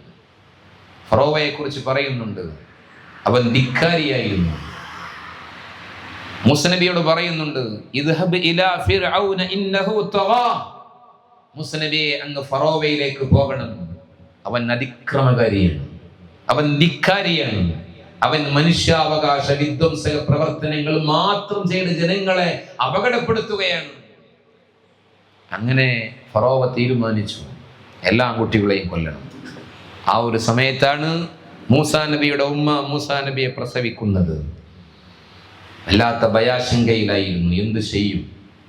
മൂസാ നബിയെ ഒരു പെട്ടി ഉണ്ടാക്കി, പ്രത്യേക ബോധനം അള്ളാഹുവിൽ നിന്ന് ലഭിച്ചത് കൊണ്ട് ആ ഉമ്മ ഒരു പെട്ടി ഉണ്ടാക്കി, പെട്ടിയിൽ നിക്ഷേപിച്ചിട്ട് നദിയിൽ ഒഴുക്കുകയാണ്. ഫറോവയുടെ ഭാര്യയായിരുന്നു ആസിയ ബീവി റളിയല്ലാഹു തആല അൻഹ. നാളെ സ്വർഗത്തിൽ നിന്ന് കണ്ടുമുട്ടാൻ അള്ളാഹു ഭാഗ്യം നൽകട്ടെ. പക്ഷേ ഫറോവയുടെ ഈ അധർമ്മത്തിന് വഴിപ്പെടാത്ത അള്ളാഹുവിന്റെ പൊരുത്തത്തിൽ ആ കൊട്ടാരത്തിൽ വളർന്ന് ജീവിച്ചവരാണ് ആസിയ ബീവി റളിയല്ലാഹു തആല അൻഹ. ഫറോവക്ക് പെൺകുട്ടികൾ മാത്രമാണ് ഉണ്ടായിരുന്നത്. ആ ഫറോവയുടെ പെൺകുട്ടികൾക്ക് വിട്ടുമാറാത്തൊരു അസുഖം വന്നപ്പോൾ ഒരുപാട് വൈദ്യന്മാരെ സമീപിച്ചു. പലരും പറഞ്ഞു നൈൽ നദിയിൽ ഇത്ര ദിവസം കുളിച്ചാൽ മതി എന്ന്. അങ്ങനെ ആ പെൺകുട്ടികളുമായി കുളിക്കാൻ വേണ്ടി നൈൽ നദിയിലേക്ക് വരികയാണ്. നൈൽ നദിയിൽ കുളിക്കുന്നത് അത് നോക്കിയിരുന്ന് അവരെ ശ്രദ്ധിക്കാൻ വേണ്ടി ആസിയ ബീവിയെയും പറഞ്ഞയച്ചു. ആസിയ ബീവിയിൽ ഉണ്ടായ മക്കളല്ല. ആസിയ ബീവിയെ ഫറോവ ലൈംഗികമായി പോലും ഉപയോഗപ്പെടുത്തിയിട്ടില്ല എന്നും ചരിത്രത്തിൽ പറയുന്നുണ്ട്. കാരണം അത്രമേൽ അള്ളാഹുവിനെ ഭയപ്പെട്ട് ജീവിച്ചവരായിരുന്നു. ഇതൊക്കെ അള്ളാഹുവിന്റെ ഒരു ഹിക്മത്താണ്. അങ്ങനെ ആ കുട്ടികൾക്ക് ഈ പെട്ടി കിട്ടുകയാണ്. ആ പെട്ടി തുറന്നപ്പോൾ സുന്ദരനായ സുമുഖനായ ഒരു ആൺകുട്ടി. ആസിയ ബീവി ഓടി വന്നിട്ട് അത് സ്വീകരിച്ചു. ഫറോവയുടെ കൊട്ടാരത്തിലേക്ക് കൊണ്ടുവന്നു. ഫറോവ പറഞ്ഞു, ഈ കുട്ടിയായിരിക്കും നമ്മുടെ അധികാരം കൊലപ്പെടുത്തണം. ആസിയ ബീവി പറഞ്ഞു, പാവം നിഷ്കളങ്കനായ കുട്ടിയുടെ മുഖത്ത് നോക്കി നിങ്ങൾക്ക് അങ്ങനെ പറയാൻ കഴിയുന്നുണ്ടോ? നമുക്ക് ആൺകുട്ടികളില്ലാത്തതല്ലേ, നമുക്ക് ഈ കൊട്ടാരത്തിൽ ഈ പൊന്നുമോനെ വളർത്താം. ഫറോവ പറഞ്ഞു, പറ്റില്ല, നമുക്ക് ഭീഷണിയായിരിക്കും. അങ്ങനെ ഭീഷണിയാണോ അല്ലയോ എന്ന് നമുക്കൊന്ന് പരിശോധിച്ച് നോക്കാം. നിങ്ങൾ ഈ കുട്ടിയുടെ മുന്നിൽ ഒരു പാത്രത്തിൽ സ്വർണ്ണക്കട്ടിയും മറ്റൊരു പാത്രത്തിൽ തീക്കനലും കൊണ്ടുവരും. രണ്ടും കണ്ടാൽ ഒരുപോലെ ഇരിക്കുമല്ലോ, രണ്ടും ഒരേ നിറമായിരിക്കും, ഒരേ തിളക്കമായിരിക്കും. ഈ കുട്ടി സ്വർണ്ണക്കട്ടി എടുക്കുന്നുവെങ്കിൽ മനസ്സിലാക്കാം ഈ കുട്ടി അതിബുദ്ധിമാനും പിൽക്കാലത്ത് നിങ്ങളുടെ അധികാരം നഷ്ടപ്പെടാൻ കാരണക്കാരനുമായിരിക്കും. ഈ കുട്ടി നിഷ്കളങ്കനാണെങ്കിൽ ഈ കുട്ടി തീക്കനലായിരിക്കും കൈകൊണ്ടെടുത്ത്. കുട്ടിക്കറിയില്ലല്ലോ, നിർമ്മല ചിത്തനായ കുട്ടി എങ്ങനെയായിരിക്കും? നമുക്കൊന്ന് പരിശോധിക്കാം. ഫറോവയുടെ മുന്നിൽ ഈ ഒരു അഭിപ്രായം പങ്കുവച്ചപ്പോൾ ഫറോവ അതിനുള്ള ശ്രമം നടത്തി. അങ്ങനെ ആ കുട്ടിയുടെ മുന്നിൽ സ്വർണ്ണക്കട്ടിയും തീക്കനലും രണ്ട് പാത്രത്തിലായി കൊണ്ടുവന്നു. ആ കുട്ടി ഇങ്ങനെ കളിക്കുകയാണ്. ലോകത്തിന്റെ വികൃതികൾ അറിയാത്ത നിഷ്കളങ്കനായ നിർമ്മല ചിത്തനായ ആ ചെറിയ കുട്ടി ഇങ്ങനെ കളിക്കുമ്പോ ആ കുട്ടിയുടെ മുന്നിൽ ഈ രണ്ട് പാത്രവും കൊണ്ടുവന്നു വെച്ചപ്പോ ആ കുട്ടി കൈകൾ കൊണ്ട് ഇങ്ങനെ നീങ്ങുകയാണ് സ്വർണ്ണക്കട്ടിയെടുക്കാൻ. ആസിയ ബീവിയുടെ മനസ്സ് പിടക്കുകയാണ്. അതെങ്ങാനും ആ കുട്ടി എടുത്താൽ ഈ നിമിഷം ആ കുട്ടിയെ കൊലപ്പെടുത്തുമല്ലോ. ആ കുട്ടിയുടെ കൈ അതാ പുറകോട്ട് പോകുന്നു, തിരികെ വരുന്നു. ആ തീക്കനലെടുത്തിട്ട് വായിലിടുകയാണ്. പാവം കുഞ്ഞ് നിലവിളിക്കുകയാണ്. ആസിയ ബീവിയും സങ്കടപ്പെടുകയാണ്. പാവം ആ കുട്ടിക്ക് എത്രമേൽ വലിയ പ്രയാസം നിങ്ങൾ നൽകിയത്, ഒരു നിഷ്കളങ്കനല്ലേ എന്ന് പറഞ്ഞിട്ട് ഫറോവയെ ബോധ്യപ്പെടുത്തുകയാണ്. ഫറോവ സമ്മതിച്ചു. അങ്ങനെ ആ കുട്ടി ഫറോവയുടെ കൊട്ടാരത്തിനാണ് വളർന്നു വരുന്നത്. ഇത് അല്ലാഹുവിന്റെ വലിയ ഹിക്മത്തും ഖുദ്റത്തുമാണ്. മൂസ നബി വളർന്നത് ഫറോവയുടെ കൊട്ടാരത്തിൽ. അന്ന് മൂസാ നബി അലൈഹിസ്സലാത്തു വസ്സലാം ആ തീക്കലെടുത്തിട്ട് നാവിലിട്ടത് കൊണ്ട്, വായിലിട്ട്, കുട്ടികൾ എന്ത് കിട്ടിയാലും എന്തെന്നൊന്നും നോക്കൂലല്ലോ, അത് വായിലിടുമല്ലോ. അന്ന് നാവിന് ചെറിയ ക്ഷതമേറ്റിരുന്നു, പരിക്ക് പറ്റിയിരുന്നു. അതുകൊണ്ട് സംസാരത്തിന് ചെറിയ പ്രയാസം ഉണ്ടായിരുന്നു. അതുകൊണ്ടാണ് ഫറോവയിലേക്ക് പോകണം, അവന്റെ ധിക്കാരം അവസാനിപ്പിക്കാൻ ശ്രമം നടത്തണമെന്ന് പറഞ്ഞപ്പോ മൂസ നബി അലൈഹിസ്സലാത്തു വസ്സലാം പറഞ്ഞത്, എനിക്ക് നാവിന് പ്രശ്നമുള്ളത് കൊണ്ട് റബ്ബിശ്റഹ് ലീ സദ്രി വയസ്സിർ ലീ അംരി വഹ്ലുൽ ഉഖ്ദതം മിൻ ലിസാനി യഫ്ഖഹു ഖൗലി. ഇത് മൂസ നബിയുടെ ദുആയായിരുന്നു. റബ്ബിശ്റഹ് ലീ സദ്രി, അല്ലാഹ് എന്റെ രക്ഷിതാവേ, എന്റെ ഹൃദയം നീ വിശാലമാക്കി തരണം. എന്തും ഉൾക്കൊള്ളാനുള്ള ഗ്രാഹ്യശക്തി ലഭിക്കാൻ കുഞ്ഞുമക്കൾക്ക് ദുആ ചെയ്യാൻ മഹാന്മാർ ഇത് പറഞ്ഞു കൊടുക്കുമായിരുന്നു. റബ്ബിശ്റഹ് ലീ സദ്രി വയസ്സിർ ലീ അംരി, എന്റെ കാര്യങ്ങൾ എനിക്ക് എളുപ്പമാക്കണം. എന്റെ മുന്നിലുള്ള കിതാബ് ഓതി പഠിക്കൽ എനിക്ക് എളുപ്പമാകണം. എന്റെ വിജ്ഞാനകാലം, എന്റെ പഠനകാലം എനിക്ക് എളുപ്പമാകണം. എത്ര പ്രയാസമുള്ളതും മനസ്സിലാക്കുവാനുള്ള ആ ഒരു ഗ്രാഹ്യശക്തി എനിക്കുണ്ടാകണം. വഹ്ലുൽ ഉഖ്ദതൻ മിൻ ലിസാനി, എന്റെ നാവിലുള്ള കെട്ടൊന്നഴിച്ചു തരണം തമ്പുരാനെ. യഫ്ഖഹു ഖൗലി, എന്റെ വാക്കുകൾ മറ്റുള്ളവർക്ക് മനസ്സിലാകാൻ വേണ്ടി. ഇത് മൂസ നബിയുടെ ദുആയാണ്. അതുകൊണ്ട് എന്റെ സഹോദരൻ ഹാറൂനെ കൂടി എന്റെ കൂടെ പറഞ്ഞേക്കുമോ എന്ന് മൂസ നബി ആവശ്യപ്പെടുന്നു. അങ്ങനെയാണ് സഹോദരൻ ഹാറൂൻ നബിയെ മൂസാ നബി അലൈഹിസ്സലാത്തു വസ്സലാമിന്റെ കൂടെ പറഞ്ഞേക്കുന്നത്. രണ്ടുപേരോടും പറഞ്ഞു, ഇദ്ഹബാ ഇലാ ഫിർഔന ഇന്നഹു തഗാ, നിങ്ങൾ രണ്ടുപേരും ഫറോവയിലേക്ക് പോകണം. അങ്ങനെ അവന്റെ ധിക്കാരം അവസാനിപ്പിക്കാൻ ശ്രദ്ധിക്കണം. ഇവിടെ ഹാറൂൻ നബിയും മൂസാ നബിയും എങ്ങനെയാണോ രണ്ടുപേരും ഒരുപോലെ, അതാണ് മുത്തുനബി പറഞ്ഞത്, അലിയേ നീ മൂസാ നബിക്ക് ഹാറൂൻ നബി എങ്ങനെയാണോ അതുപോലെയാണ് നീ എനിക്ക്. പ്രവാചകത്വം എന്നിലൂടെ അവസാനിച്ചിട്ടുണ്ടെങ്കിലും നീ ഔലിയാക്കളിൽ നേതാവാണ്. അതുകൊണ്ട് ലോകത്ത് ഏത് ഔലിയാക്കളുടെ പരമ്പര എടുത്തു നോക്കിയാലും അത് അലി റളിയല്ലാഹു അൻഹുവിലൂടെ കടന്നു പോകുന്ന സിൽസിലയായി പഠിക്കാൻ നമുക്ക് സാധിക്കും. അള്ളാഹു അവിടുത്തെ പൊരുത്തം നമുക്ക് നൽകി അനുഗ്രഹിക്കട്ടെ. മഹാനായ അലി റളിയല്ലാഹു അൻഹു അവിടുത്തെ 24 വയസ്സിലേക്ക് ഇങ്ങനെ അടുക്കുകയാണ്. റസൂലുള്ളാഹി തങ്ങളുടെ വീട്ടിലാണല്ലോ വളർന്നു വന്നിട്ടുള്ളത്. മുത്തുനബി തന്റെ പിതൃ സഹോദര പുത്രനാണ്. അള്ളാഹുവിന്റെ തിരുദൂതരുടെ അരികിൽ ഇങ്ങനെ വന്നു നിൽക്കുകയാണ്. റസൂലുള്ളാഹി തങ്ങളുടെ പ്രിയപത്നി ഉമ്മു സലമാ ബീവി അവിടെയുണ്ട്. റസൂലുള്ളാഹി തങ്ങളോട് ഏത് വിഷയത്തിലും മുത്തുനബിയോട് കൂടിയാലോചന നടത്തിയിട്ട് അലി തങ്ങൾ ചെയ്യുള്ളൂ. അത് വല്ലാത്തൊരു അദബാണ്. അവിടുത്തെ ഗുരുവര്യർ, അവിടുത്തെ ഉസ്താദ്, അവിടുത്തെ വഴികാട്ടി, അവിടുത്തെ എല്ലാം നമ്മുടെ ജീവിതത്തിലും പലപ്പോഴും പാളിച്ചകൾ പറ്റുന്നത് എന്തുകൊണ്ടാണെന്നറിയാം. നമ്മുടെ വഴികാട്ടികളെ നമ്മൾ മറന്നു പോകുന്നു, നമ്മുടെ ഗുരുജനങ്ങളെ നമ്മൾ മറന്നു പോകുന്നു, അവരെ അവഗണിക്കുന്നു, അവരെ പരിഗണിക്കാതെ പോകുന്നു. ഇതാണ് പലപ്പോഴും ജീവിതത്തിൽ പരാജയങ്ങളുടെ കാരണം. അലി റളിയല്ലാഹു അൻഹുവിൽ നിന്ന് പഠിക്കാനുള്ള ഒരു പാഠം മുത്തുനബിയുടെ തൃപ്തിയായിരുന്നു അലി തങ്ങളുടെ തൃപ്തി. മുത്തുനബിയുടെ ഇഷ്ടമായിരുന്നു അലി തങ്ങളുടെ ഇഷ്ടം. അലി റളിയല്ലാഹു തആല അൻഹു പ്രിയപ്പെട്ടവരെ അങ്ങനെ ചെന്ന് പറഞ്ഞു, എനിക്കൊരാഗ്രഹമുള്ളത് നബിയെ, എനിക്കൊരു വിവാഹം കഴിക്കണം, ഞാൻ എന്താ ചെയ്യാൻ? അപ്പോൾ നബി തങ്ങൾ ചോദിക്കുന്നു, ആരെയാണ് നീ ഇണയായിട്ട് ആഗ്രഹിക്കുന്നത്? നബിയെ, അങ്ങേക്ക് ഇഷ്ടമെങ്കിൽ അങ്ങയുടെ മോള് ഫാത്തിമയെ എനിക്ക് കല്യാണം കഴിച്ചു തരുക. ഉമ്മു സലമാ ബീവി പറയാണ്, മുസലമാ ബീവി അകത്ത് നിന്നിങ്ങനെ നോക്കിയപ്പോ മുത്തുനബിയുടെ മുഖത്ത് വല്ലാത്തൊരു സന്തോഷത്തിന്റെ പുഞ്ചിരി വിടരുകയാണ് അത്രേ അലി തങ്ങൾ ഈ ചോദ്യം ചോദിച്ചപ്പോ. അങ്ങനെ അകത്ത് വന്നിട്ട് അന്ന് മോള് ഫാത്തിമ ബീവിക്ക് ചെറിയ പ്രായമാണ്, ഒരു 19 പ്രായമാണെന്ന് ചരിത്രത്തിൽ പറയുന്നുണ്ട്. അവിടത്തേക്ക് വന്ന് ചോദിച്ചു, മോളെ ഫാത്തിമ, നിന്നെ വിവാഹം ചെയ്യാൻ അലി ആഗ്രഹിക്കുന്നുണ്ട്, അന്വേഷിക്കുന്നുണ്ട്, ആവശ്യമുന്നയിക്കുന്നുണ്ട്. ഫാത്തിമ ബീവി നാണിച്ചു പോയത്രേ, ലജ്ജയിൽ ചൂളിപ്പോയത്രേ. അതാണ് ആധുനിക വനിതകൾ പഠിക്കേണ്ടത്, ഫാത്തിമ ബീവിയുടെ ലജ്ജ.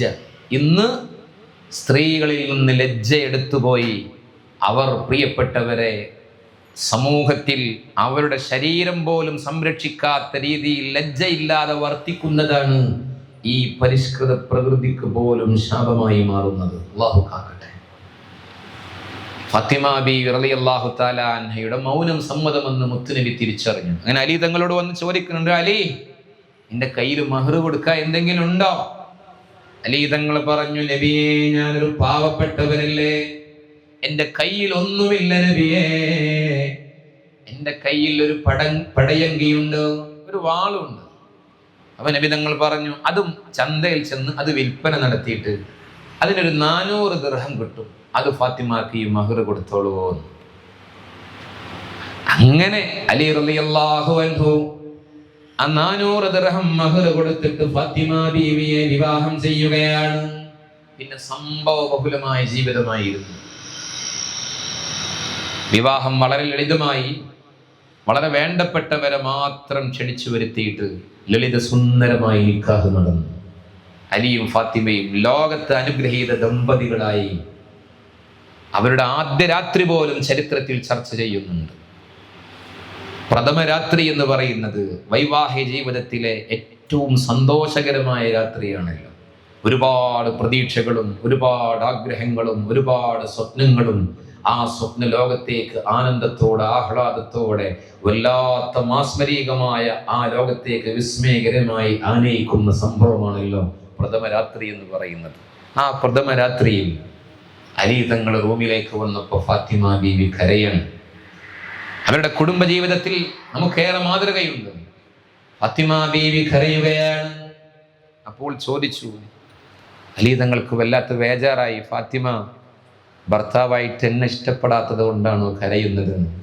ഫാത്തിമ ബീവി ഒന്നുകൂടി സങ്കടപ്പെട്ടിട്ട് പറഞ്ഞു, അലിയാർ തങ്ങളെ, നിങ്ങളെപ്പോലെ ഒരു ഭർത്താവിന് ലോകത്ത് നിന്ന് എവിടെ നിന്ന് ലഭിക്കും? അതല്ല എൻ്റെ സങ്കടം. അപ്പോൾ ചോദിച്ചു, ഞാൻ തന്ന മഹർ ഇഷ്ടപ്പെടാത്തത് കൊണ്ടാണോ? ഫാത്തിമ ബീവി പറഞ്ഞു, അല്ല അലിയാർ തങ്ങളെ, അങ്ങ് തന്ന മഹർ ലോകത്തിന്റെ നായകർ എൻ്റെ പ്രിയപ്പെട്ട പിതാവിന്റെ ആഗ്രഹപ്രകാരമല്ലേ? ഞാൻ എന്തിന് അതിൽ അതിർത്തി പ്രകടിപ്പിക്കണം?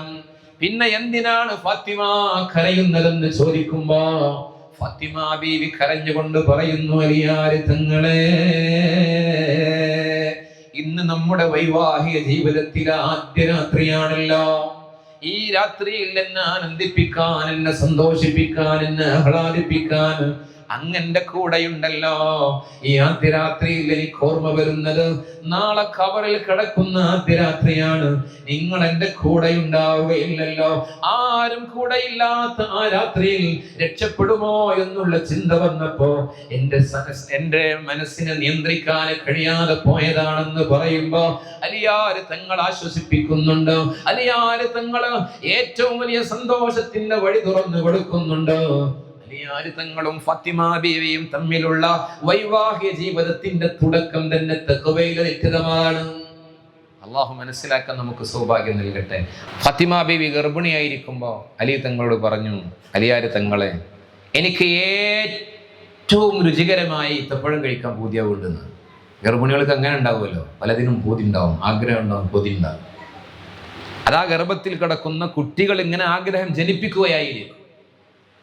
അലിയാര് തങ്ങള് ഒരു സ്ഥലത്ത് നിന്ന് തൊഴിൽ കഴിഞ്ഞ് ക്ഷീണിച്ചവശനായി വളരെ തളർച്ച ബാധിച്ച അവസ്ഥയിലാണ് വരുന്നത്. ആ സമയത്താണ് ഫാത്തിമ ബീവി പറഞ്ഞത്, അലിയാര് തങ്ങളെ, എനിക്ക് നല്ല മധുരമുള്ള നല്ല സ്വാദിഷ്ടമായ ഏറ്റവും മുന്തിയ ഈത്തപ്പഴം കഴിക്കണം എന്ന് വലിയ ആഗ്രഹമുണ്ടെന്ന്. അലിയാര് തങ്ങള്, ഇന്ന് പോയി പണിയൊക്കെ, ഞാൻ ആകെ ക്ഷീണിച്ചിട്ടാണ് വരുന്നത്, എനിക്കതിന് പറഞ്ഞാൽ മതി എന്നൊന്നല്ല പറഞ്ഞത്. ഇറങ്ങി നടന്നു മഹാനായ അലിയുടെ മുർത്തദ റളിയല്ലാഹു അൻഹു. അങ്ങനെ അലിയാര് തങ്ങൾ ചന്തയിൽ ചെന്നു. ഏറ്റവും വിലപിടിപ്പുള്ള അന്ന് ലഭിച്ച വേതനം കൊണ്ട് ഏറ്റവും രുചികരമായി ഈത്തപ്പഴം വാങ്ങി. മനസ്സിലിങ്ങനെ ആഗ്രഹിച്ചു വരാം, എൻ്റെ ഭാര്യയെ സന്തോഷിപ്പിക്കണം, അവൾക്ക് കൊടുക്കണം.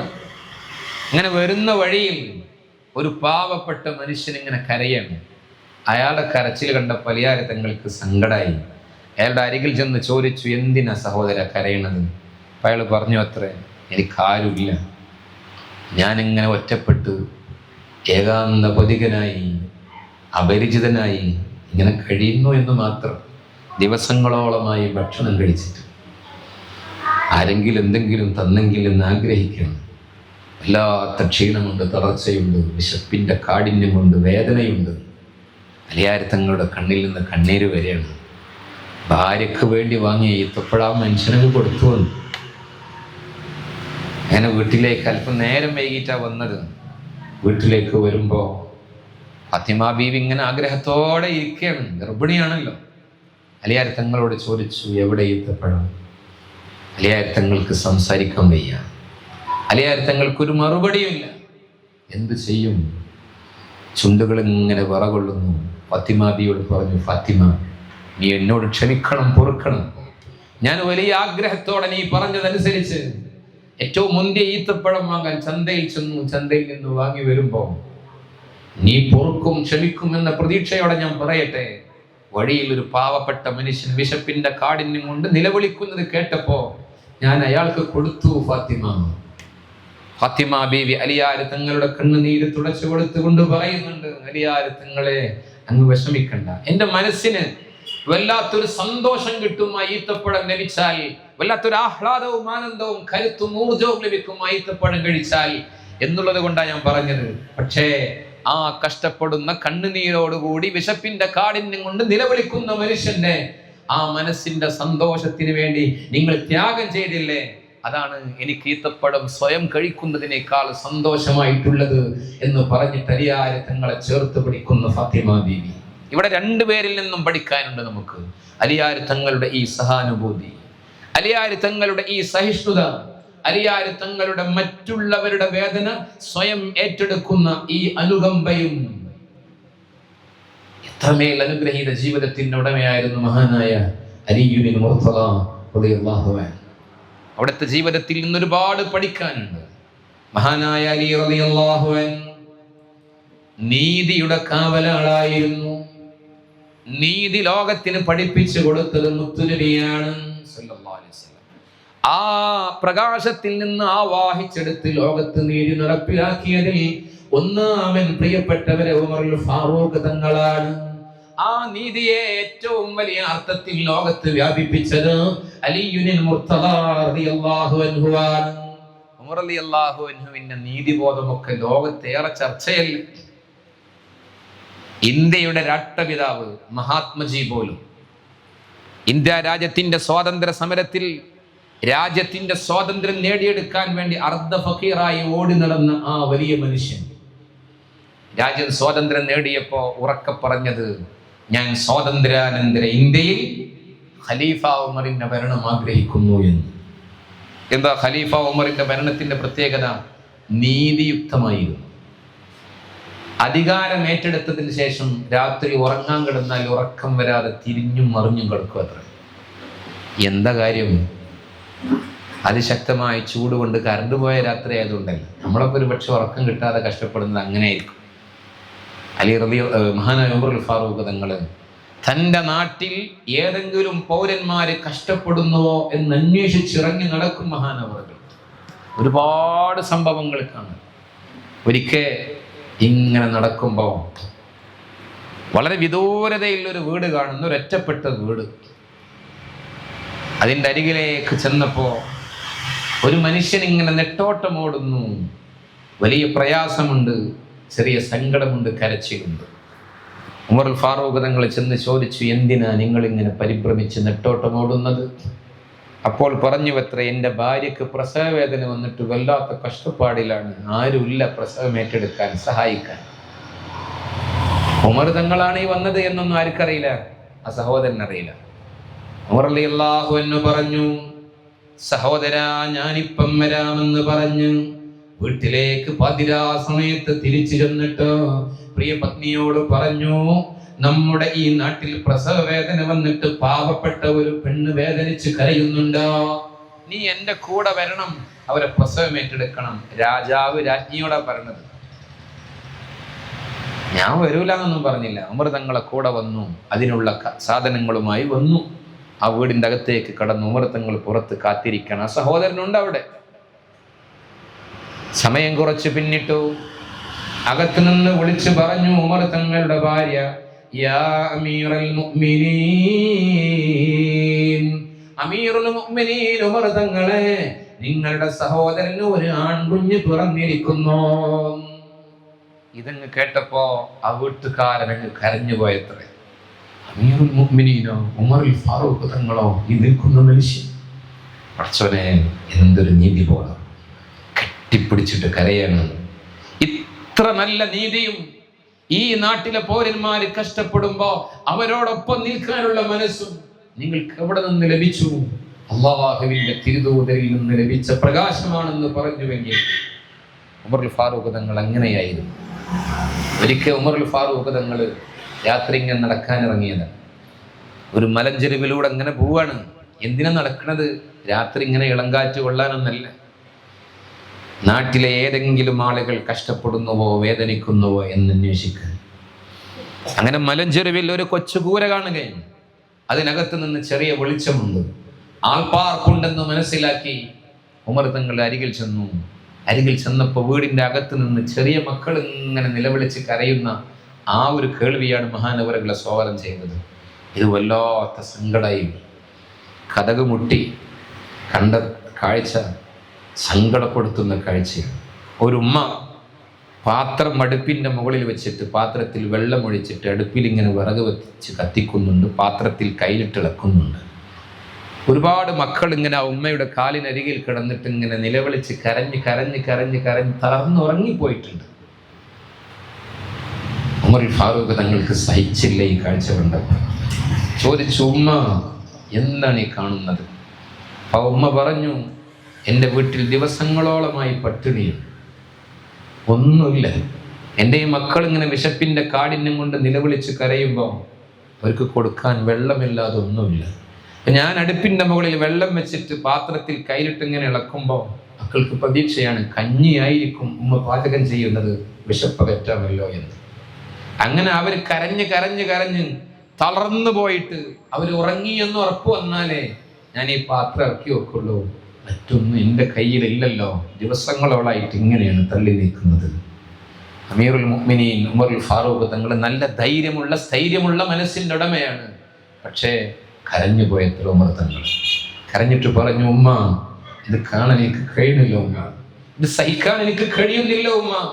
ഈ മക്കളുടെ കണ്ണുനീര്, ഈ മക്കളുടെ നിലവിളിക്കൽ, അത് പടച്ച റബ്ബ് നമ്മെ പിടികൂടാൻ കാരണമാകും. ഞാൻ ഇപ്പം വരാമെന്ന് പറഞ്ഞ് ആ പാതിരാ സമയത്ത് തിരികെ നടന്ന് തന്റെ വീട്ടിൽ വന്ന് ഗോതമ്പിന്റെ ധാന്യമണികൾ പെറുക്കിയെടുത്തോ അതിനെ ഒരു ചാക്കിൽ നിക്ഷേപിച്ചിട്ട് മഹാനായ ഉമറുൽ ഫാറൂഖ് തങ്ങളോ തന്റെ ചുമലിൽ ചുമന്ന് പാതിരാ സമയത്ത് പാവപ്പെട്ട ഗ്രാമീണയായ ഒരു ഉമ്മയുടെ വീട്ടിലേക്ക് വരികയാണ്. ഭരണാധിപനാണ്, പരിചാരകരോട് പറയുകയല്ല ചെയ്തത്, അതല്ലെങ്കിൽ പ്രിയപ്പെട്ടവരെ ഏതെങ്കിലും ആളുകളോട് ആജ്ഞാപിക്കുകയല്ല ചെയ്തത്, ഭൃത്യന്മാരോട് പറയുകയല്ല ചെയ്തത്. അവിടുന്ന് മഹാനായ ഉമറുൽ ഫാറൂഖ് തങ്ങൾ സ്വന്തം ചുമലിൽ ചുമന്നുകൊണ്ട് അവിടുന്ന് ഇങ്ങനെ നടക്കുകയാണ്. ആ പാവപ്പെട്ട ഉമ്മയുടെ വീട്ടിലെത്തി. എന്നിട്ട് ഉമ്മയോട് പറഞ്ഞു, ഉമ്മ ഈ ഗോതമ്പിൻ്റെ ധാന്യമണികൾ കൊണ്ട് മക്കൾക്ക് കഞ്ഞി വെച്ച് കൊടുക്കണം, ആ മക്കൾക്ക് വിശപ്പകറ്റാൻ നിങ്ങൾ വഴികൾ തുറക്കണം, ഒരിക്കലും ഇനി അവരെ പട്ടിണിയിടരുത്. ആ ഉമ്മാക്ക് വല്ലാത്ത സന്തോഷമായി. ഉമ്മ പറഞ്ഞു, എത്രേ മോനെ, നിന്നെ പോലെയുള്ള ആളുകളാണ് ഇവിടെ അധികാരം നടത്തേണ്ടത്. ഉമർ തങ്ങളാണെന്നറിയില്ല. ഉമർ തങ്ങൾ ഞാനാണ് ഉമർ എന്ന് പറഞ്ഞില്ല. ആ ഉമ്മ പറഞ്ഞു, ഇവിടെ ഖത്താബിന്റെ മകൻ ഉമറാണ്, ക്രൂരനാണ്, പ്രജകളോടൊരു കരുണയില്ലാത്ത ആളാണ് എന്നൊക്കെ പറഞ്ഞു. ഉമർ തങ്ങൾ എന്നെ കുറിച്ചാണല്ലേ പറഞ്ഞത്. ആ ഉമ്മാക്ക് കൊടുത്ത് തിരിച്ചു മേടിച്ചിട്ട് അങ്ങ് പോവല്ല ചെയ്തത്. ഉമർ തങ്ങൾ പറഞ്ഞു, ഉമ്മ നിങ്ങൾ അടുത്ത പ്രഭാതത്തിൽ ആ ഉമറിനെ, ഖത്താബിന്റെ മകൻ ഉമറിനെ അന്വേഷിച്ച് പോകണം. സങ്കടങ്ങൾ മുഴുവൻ അവിടെ ചെന്ന് പറയണം. അടുത്ത പ്രഭാതമായി പ്രതീക്ഷയോടെ ആ ഉമ്മ മദീനത്തുൽ മുനവ്വറയുടെ പ്രാന്ത പ്രദേശത്ത് കൂടി അന്വേഷിച്ച് നടക്കുകയാണ്. ആളുകളോട് ചോദിച്ചു, ഖത്താബിന്റെ മകൻ ഉമറിന്റെ വീട് ഏതാണ്? ആളുകൾ പറഞ്ഞു കൊടുത്തു, കാണിച്ചു കൊടുത്തു. ആ വീട്ടിൽ ചെന്ന് കതകിൽ മുട്ടി. അതാ ഇറങ്ങി വരുന്നു തലേ രാത്രിയിൽ കണ്ട അതേ മനുഷ്യൻ. ആ ഉമ്മാക്കോ ഇല്ലാത്ത ലജ്ജയായി. ഉമർ തങ്ങൾ ഇറങ്ങി വന്നിട്ട് ചോദിച്ചു, ഉമ്മ, എത്ര ദിവസമായി മക്കൾ പട്ടിണി കിടക്കുന്നു? ദിവസങ്ങളുടെ എണ്ണം പറഞ്ഞു കൊടുത്തപ്പോ ഉമർ തങ്ങൾ കരഞ്ഞു. എത്ര ഉമ്മ, ഇത്ര ദിവസം മക്കൾ പട്ടിണി കിടന്നത്? ഞാൻ ഇറങ്ങിയിട്ടില്ല ഉമ്മ, നിങ്ങൾ എന്നോട് ക്ഷമിക്കണം. ആ മക്കളുടെ മനസ്സിന്റെ വെറുപ്പ് എനിക്കില്ലാതെയാകാൻ ആ മക്കളോട് മാപ്പ് ചോദിക്കണം. അത്രയും ദിവസത്തേക്കുള്ള ധാന്യമണികൾ സ്വരൂപിച്ച് ആ ഉമ്മാക്ക് നൽകിയിട്ട് പറയുന്നുണ്ട്, ഉമ്മ, ആ മക്കൾ കരഞ്ഞത് കാരണം അള്ളാഹു എന്നെ പിടികൂടുമോ എന്ന് എനിക്ക് പേടിയുണ്ട്. നിങ്ങൾ പൊറുക്കണം, നിങ്ങൾ ക്ഷമിക്കണമെന്ന് പറഞ്ഞ് കരയുന്ന ലോകത്തിന്റെ നീതിമാനായ ഭരണാധിപൻ ഉമർ തങ്ങളെ പഠിക്കാൻ കഴിയും. നീതിയെ ലോകത്ത് പഠിപ്പിച്ചു. മുത്തുനബിയിൽ നിന്ന് പ്രകാശം ഉൾക്കൊണ്ടു ഉമർ തങ്ങൾ. ആ നീതിയെ ലോകത്ത് വ്യാപിപ്പിച്ചത്, പ്രയോഗവൽക്കരിച്ചത് മഹാനായ അലിയുൽ മുർത്തദ റളിയല്ലാഹു തആല അൻഹു. ഒരിക്കൽ അലി റളിയല്ലാഹു തആല അൻഹുവിന്റെ പടയങ്കി, പ്രിയപ്പെട്ടവരെ, അത് കാണാതെയായി. അതൊരു ജൂതന്റെ കയ്യിലുണ്ട് എന്ന് മനസ്സിലാക്കാൻ കഴിഞ്ഞു. ആ ജൂതന്റെ അരികിൽ ചെന്ന് അലി റളിയല്ലാഹു അൻഹു പറഞ്ഞു, ഈ പടയങ്കി എന്റേതാണ്. ജൂതൻ പറഞ്ഞു, ഇത് എന്റേതാണ്. അലി റളിയല്ലാഹു അൻഹു പറഞ്ഞു, അത് എന്റെ ശരീരത്തിന് പാകപ്പെട്ടതാണ്, പാകമുള്ളതാണ്, അതെനിക്ക് തരണം. ജൂതൻ പറഞ്ഞു, ഇത് എന്റെ കയ്യിലാണ്, ഇത് എന്റേതാണ്. തർക്കമായി. ആരാണ് അപ്പുറത്ത് പറഞ്ഞത്? അമീറുൽ മുഅ്മിനീനാണ്, ഭരണാധിപനാണ്. ഇപ്പുറത്ത് നാട്ടിലൊരു പൗരനാണ്. ഇന്നാണെങ്കിൽ എന്തായിരിക്കും അവസ്ഥ? ആ ജൂതൻ പറഞ്ഞു, നമുക്ക് കോടതിയിലേക്ക് വിഷയം കൊണ്ടുപോകാം, അവിടുന്ന് തീർപ്പ് വരട്ടെ. കോടതിയിൽ നിന്ന് സത്യവും നീതിയും ന്യായവും നോക്കി വിധിക്കുമല്ലോ. അലി റളിയല്ലാഹു അതൊന്നും പറ്റൂല എന്ന് പറഞ്ഞില്ല. അങ്ങനെയാണെങ്കിൽ അങ്ങനെ ആവട്ടെ, കോടതിയെ സ്വാധീനിക്കാമല്ലോ ഭരണാധിപന്. പക്ഷേ അലി റളിയല്ലാഹു വരുന്നില്ല. അങ്ങനെ കോടതിയിൽ വിഷയമെത്തി. കോടതിയിൽ ശുറൈഹുൽ ഖാദി എന്ന് പറയുന്ന മഹാപണ്ഡിതനാണ് ജഡ്ജായി വിധിക്കുന്നത്. ചോദിച്ചു, അലി തങ്ങളോട് ചോദിച്ചു. അലി തങ്ങൾ ഇങ്ങനെ വരുന്നത് കണ്ടപ്പോൾ തന്നെ ആ ജഡ്ജി എണീറ്റ് നിന്ന് പറഞ്ഞു, മർഹബൻ ബികും യാ അമീറുൽ മുഅ്മിനീൻ, അമീറുൽ മുഅ്മിനീനെ, നിങ്ങൾക്ക് സ്വാഗതം. അലി തങ്ങൾ പറയാണ്, അങ്ങനൊന്നും ഇവിടെ പറയരുത്, ഇവിടെ ഞാനൊരു വാദിയായി വന്നതാണ്. അങ്ങനെ പറഞ്ഞാൽ അത് കേസിനെ സ്വാധീനിക്കും, അങ്ങനെ പറയരുത്. നോക്കൂ നിങ്ങൾ, അപ്പുറത്ത് പ്രതിയുണ്ട്, ജൂതനായ സഹോദരൻ. അലി റളിയല്ലാഹു അൻഹു അവിടത്തോട് ചോദിച്ചു, ആ ശുറൈഹുൽ ഖാദി, നിങ്ങൾക്ക് നിങ്ങളുടേതാണ് പടയങ്കി എന്നുള്ളതിന് സാക്ഷി ആരാ ഉള്ളത്? അപ്പൊ പറഞ്ഞു, ഈ പടയങ്കി എന്നിലുള്ളതായി ദിവസങ്ങളോളം കണ്ട എൻ്റെ മോൻ ഹസനുണ്ട് റളിയല്ലാഹു അൻഹു. ആരാ ഹസൻ?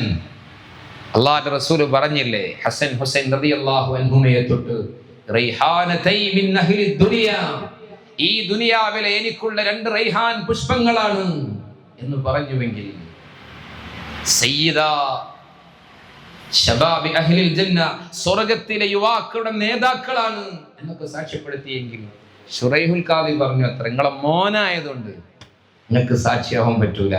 അതുകൊണ്ട് മോനല്ലാത്ത സാക്ഷി ഇല്ലാത്തത് കൊണ്ട് ഇത് ആ ജൂതന് വേണ്ടി ഞാൻ വിധിക്കാണ്. ന്യായം തോന്നിയതനുസരിച്ചാണല്ലോ കോടതിയിൽ വിധി ഉണ്ടാവുക.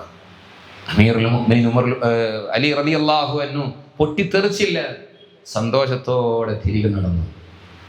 നോക്കൂ നിങ്ങൾ, കുറച്ച് ദിവസം കഴിഞ്ഞപ്പോ ആ ജൂതനായ സഹോദരൻ വരുന്നുണ്ട്.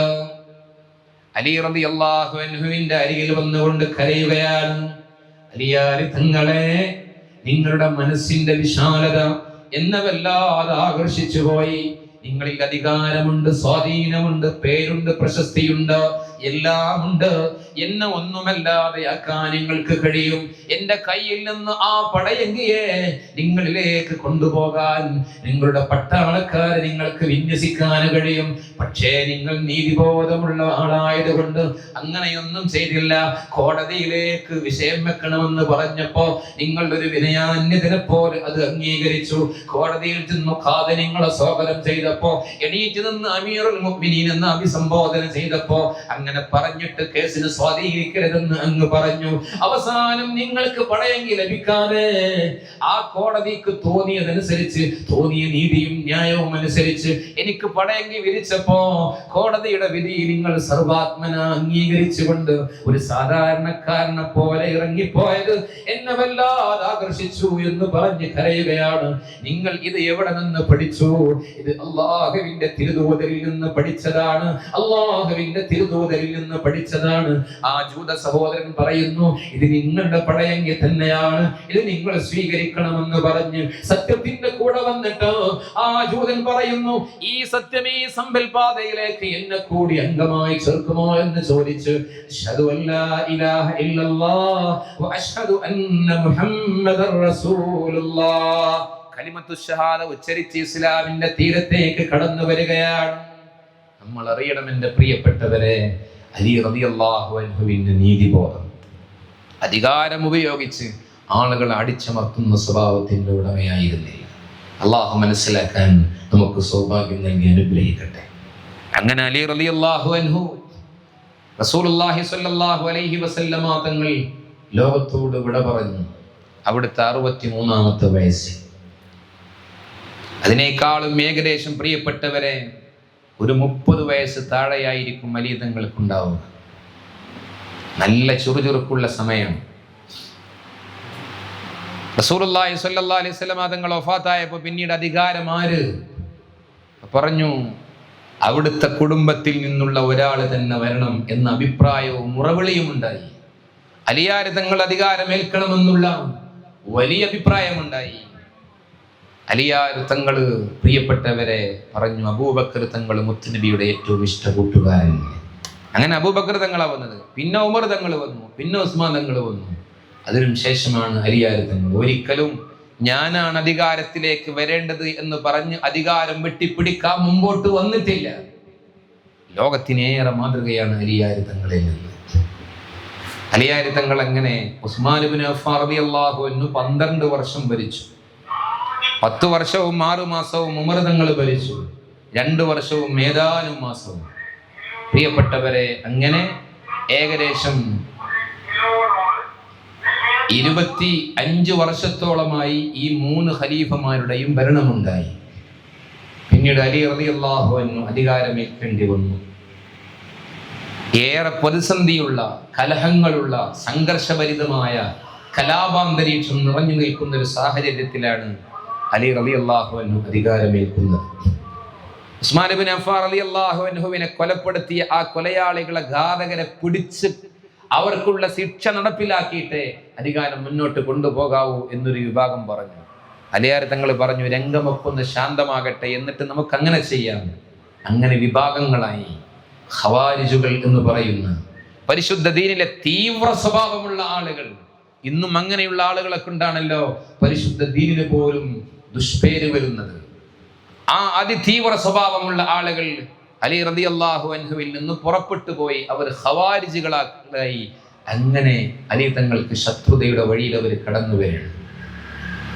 അലിയാർ തങ്ങളോട് ഒരിക്കൽ ഇങ്ങനെ പാടി പുകഴ്ത്തിട്ട് പറഞ്ഞു അത്രേ, അങ്ങല്ലേ ഏറ്റവും ഉന്നത സ്ഥാനത്തുള്ളവർ, മുത്തുനബിയുടെ അതേ സ്വഭാവമുള്ളവർ, മുത്തുനബിയുടെ അതേ കുടുംബത്തിൽ പിറന്നവർ, മുത്തുനബി അവിടുത്തെ ഭാഗമാണെന്ന് പറഞ്ഞവർ. അലി തങ്ങൾ പറഞ്ഞു, നിങ്ങൾ അങ്ങനെ പറയരുത്. അബൂബക്കർ തങ്ങൾക്ക് എത്രമേൽ വലിയ സ്ഥാനമാണ്, ഉമർ തങ്ങൾക്ക് എത്രമേൽ വലിയ സ്ഥാനമാണ്, ഉസ്മാൻ ഇബ്നു അഫ്ഫാൻ തങ്ങൾക്ക് എത്രമേൽ വലിയ സ്ഥാനമാണ്. അതല്ലാതെ ഇങ്ങനെ ഞാൻ വലിയ ആളാണ്, ആളുകൾ ഇങ്ങനെ പറയുന്ന പ്രശംസയുടെ വാക്ക് കേട്ട് ഇങ്ങനെ രസിച്ചിരിക്കല്ല ചെയ്തത് അലിയാർ. ഇതിലും മേറെ പഠിക്കാനുണ്ട്. അങ്ങനെ അലിയാർ തങ്ങൾ ഏകദേശം 5 വർഷം കഴിഞ്ഞു അവിടുത്തെ അധികാര കേന്ദ്രം കൂഫയിലേക്ക് മാറ്റുകയാണ്. മദീനത്തുൽ മുനവ്വറയിൽ നിന്ന് കൂഫയിലേക്ക് മാറ്റേണ്ടി വരികയാണ്. അവിടുത്തെ സ്വഭാവം എന്ന് പറഞ്ഞാൽ, നിസ്കരിക്കാൻ പള്ളിയിലേക്ക് പോകുമ്പോൾ, വീട്ടിൽ നിന്ന് ഇറങ്ങി പോകുമ്പോൾ യാ അയ്യുഹന്നാസ് അസ്സലാഹ് അസ്സലാഹ് എന്ന് വിളിച്ചു പറഞ്ഞിട്ടാണ് എത്ര മഹാനവറുകൾ പോവുക. എല്ലാവരെയും നിസ്കരിക്കാൻ വരണിട്ടോ, നിസ്കരിക്കാൻ വരണിട്ടോ പള്ളിയിലേക്ക് ക്ഷണിച്ചു കൊണ്ടുപോകുന്ന സ്വഭാവത്തിന്റെ ഉടമയായിരുന്നു മഹാനവറുകൾ. അങ്ങനെ ഹിജ്റ 40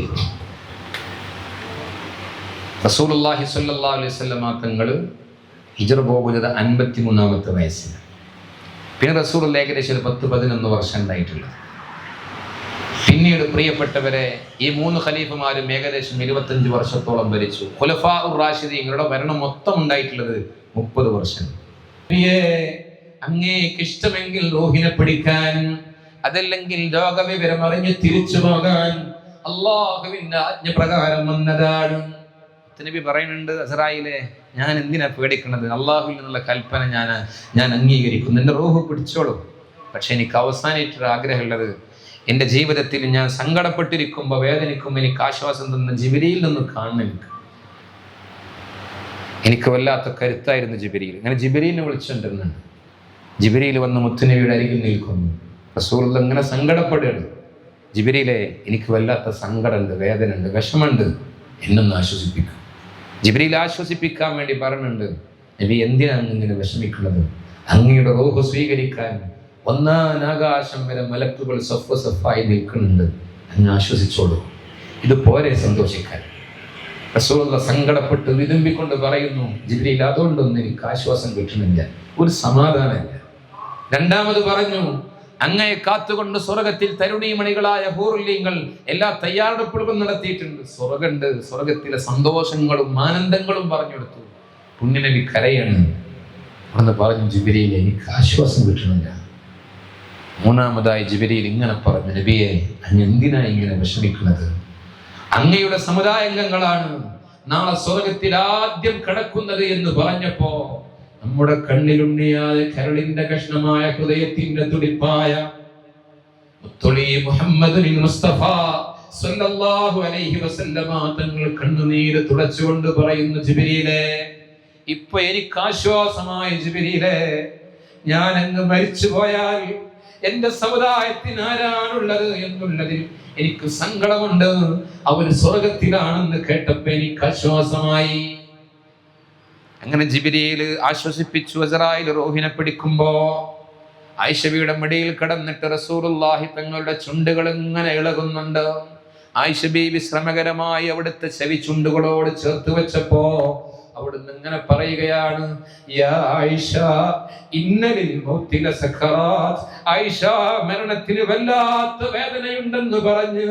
പിന്നെ മുത്തുനബി പറയുകയാണ്, അസ്റായിലേ, എന്റെ സമുദായത്തിലെ മുഴുവൻ ആളുകളെ റൂഹിനെ പിടിക്കുന്ന വേദന എനിക്ക് തന്നാലും അവരെ ഒരാളെയും വേദനിപ്പിക്കരുതെന്ന് പറഞ്ഞ് നമ്മെ ഓർത്ത് കരഞ്ഞ നമ്മുടെ കണ്ണിലുണ്ണിയായ മുഹമ്മദ് മുസ്തഫ സല്ലല്ലാഹു അലൈഹി വസല്ലമ തങ്ങൾ ആ അവസാന സന്ദർഭത്തിൽ പോലും ഉമ്മത്തിനെ ഓർത്തുകൊണ്ട് കരഞ്ഞുകൊണ്ട് ഇങ്ങനെ പറഞ്ഞു അത്രേ, യാ ഉമ്മത്തി, യാ ഉമ്മത്തി, അസ്സലാ അസ്സലാ. എന്റെ സമുദായമേ, നിസ്കാരത്തിന്റെ കാര്യം നിങ്ങൾ ഗൗരവത്തിൽ എടുക്കണേ. നിങ്ങൾ നിസ്കാരത്തിൽ അലസത കാണിച്ചാൽ, അശ്രദ്ധ കാണിച്ചാൽ നിങ്ങളെ ഏറ്റെടുക്കാൻ എനിക്ക് കഴിയില്ല. നിങ്ങൾ നിസ്കാരത്തിൽ ജാഗ്രത പുലർത്തണേ എന്ന് കരഞ്ഞുകൊണ്ട് അവസാന സന്ദർഭത്തിൽ പോലും ഈ ഉമ്മത്തിനോട് ഉപദേശം നൽകിയ മുഹമ്മദ് മുസ്തഫ സല്ലല്ലാഹു അലൈഹി വസല്ലമ തങ്ങളോട് കടപ്പാടുണ്ടോ? നിസ്കാരത്തിൽ വലിയ ശ്രദ്ധയുള്ളവരായിരിക്കും. അല്ലാഹു തൗഫീഖ് നൽകട്ടെ. അലി റളിയല്ലാഹു അൻഹു ആ സന്ദർഭത്തിൽ യാ അയ്യുഹന്നാസ് അസ്സലാഹ് അസ്സലാഹ് എന്ന് പറഞ്ഞിട്ട് പള്ളിയിലേക്ക് പോകുന്നത്. അപ്പോഴാണ് 40 ദിവസം വിഷം പുരട്ടിയിട്ട് ആ വിഷത്തിലൂട്ടിയ ആ വാളുമായിട്ട് അലി തങ്ങളെ ഇരുട്ടിന്റെ മറവിൽ ശക്തമായി അബ്ദുല്ലാഹി ഇബ്നു മുൽജിം വെട്ടുകയാണ്. അവിടുത്തെ ശിരസിലാണ് പതിക്കുന്നത്. രക്തം ചീറ്റുന്നു. ഇന്നാ ലില്ലാഹി വ ഇന്നാ ഇലൈഹി റാജിഊൻ. അവിടുത്തെ താടി രോമമൊക്കെ ചുവന്ന കളറായി, രക്തത്തിന്റെ കളറായി. അവിടുന്ന് ഒന്നിനും കഴിയാതെ വീണുപോയി. സഹാബാക്കൾ ചുറ്റും കൂടി, അവിടുത്തെ അനുചരർ ചുറ്റും കൂടി. അലി റളിയല്ലാഹു അൻഹു ഘാതകനെ പിടികൂടാൻ വേണ്ടി പറഞ്ഞു. വളരെ ശ്രമകരമായി അബ്ദുറഹ്മാൻ ഇബ്നു മുൽജിമിനെ പിടികൂടി.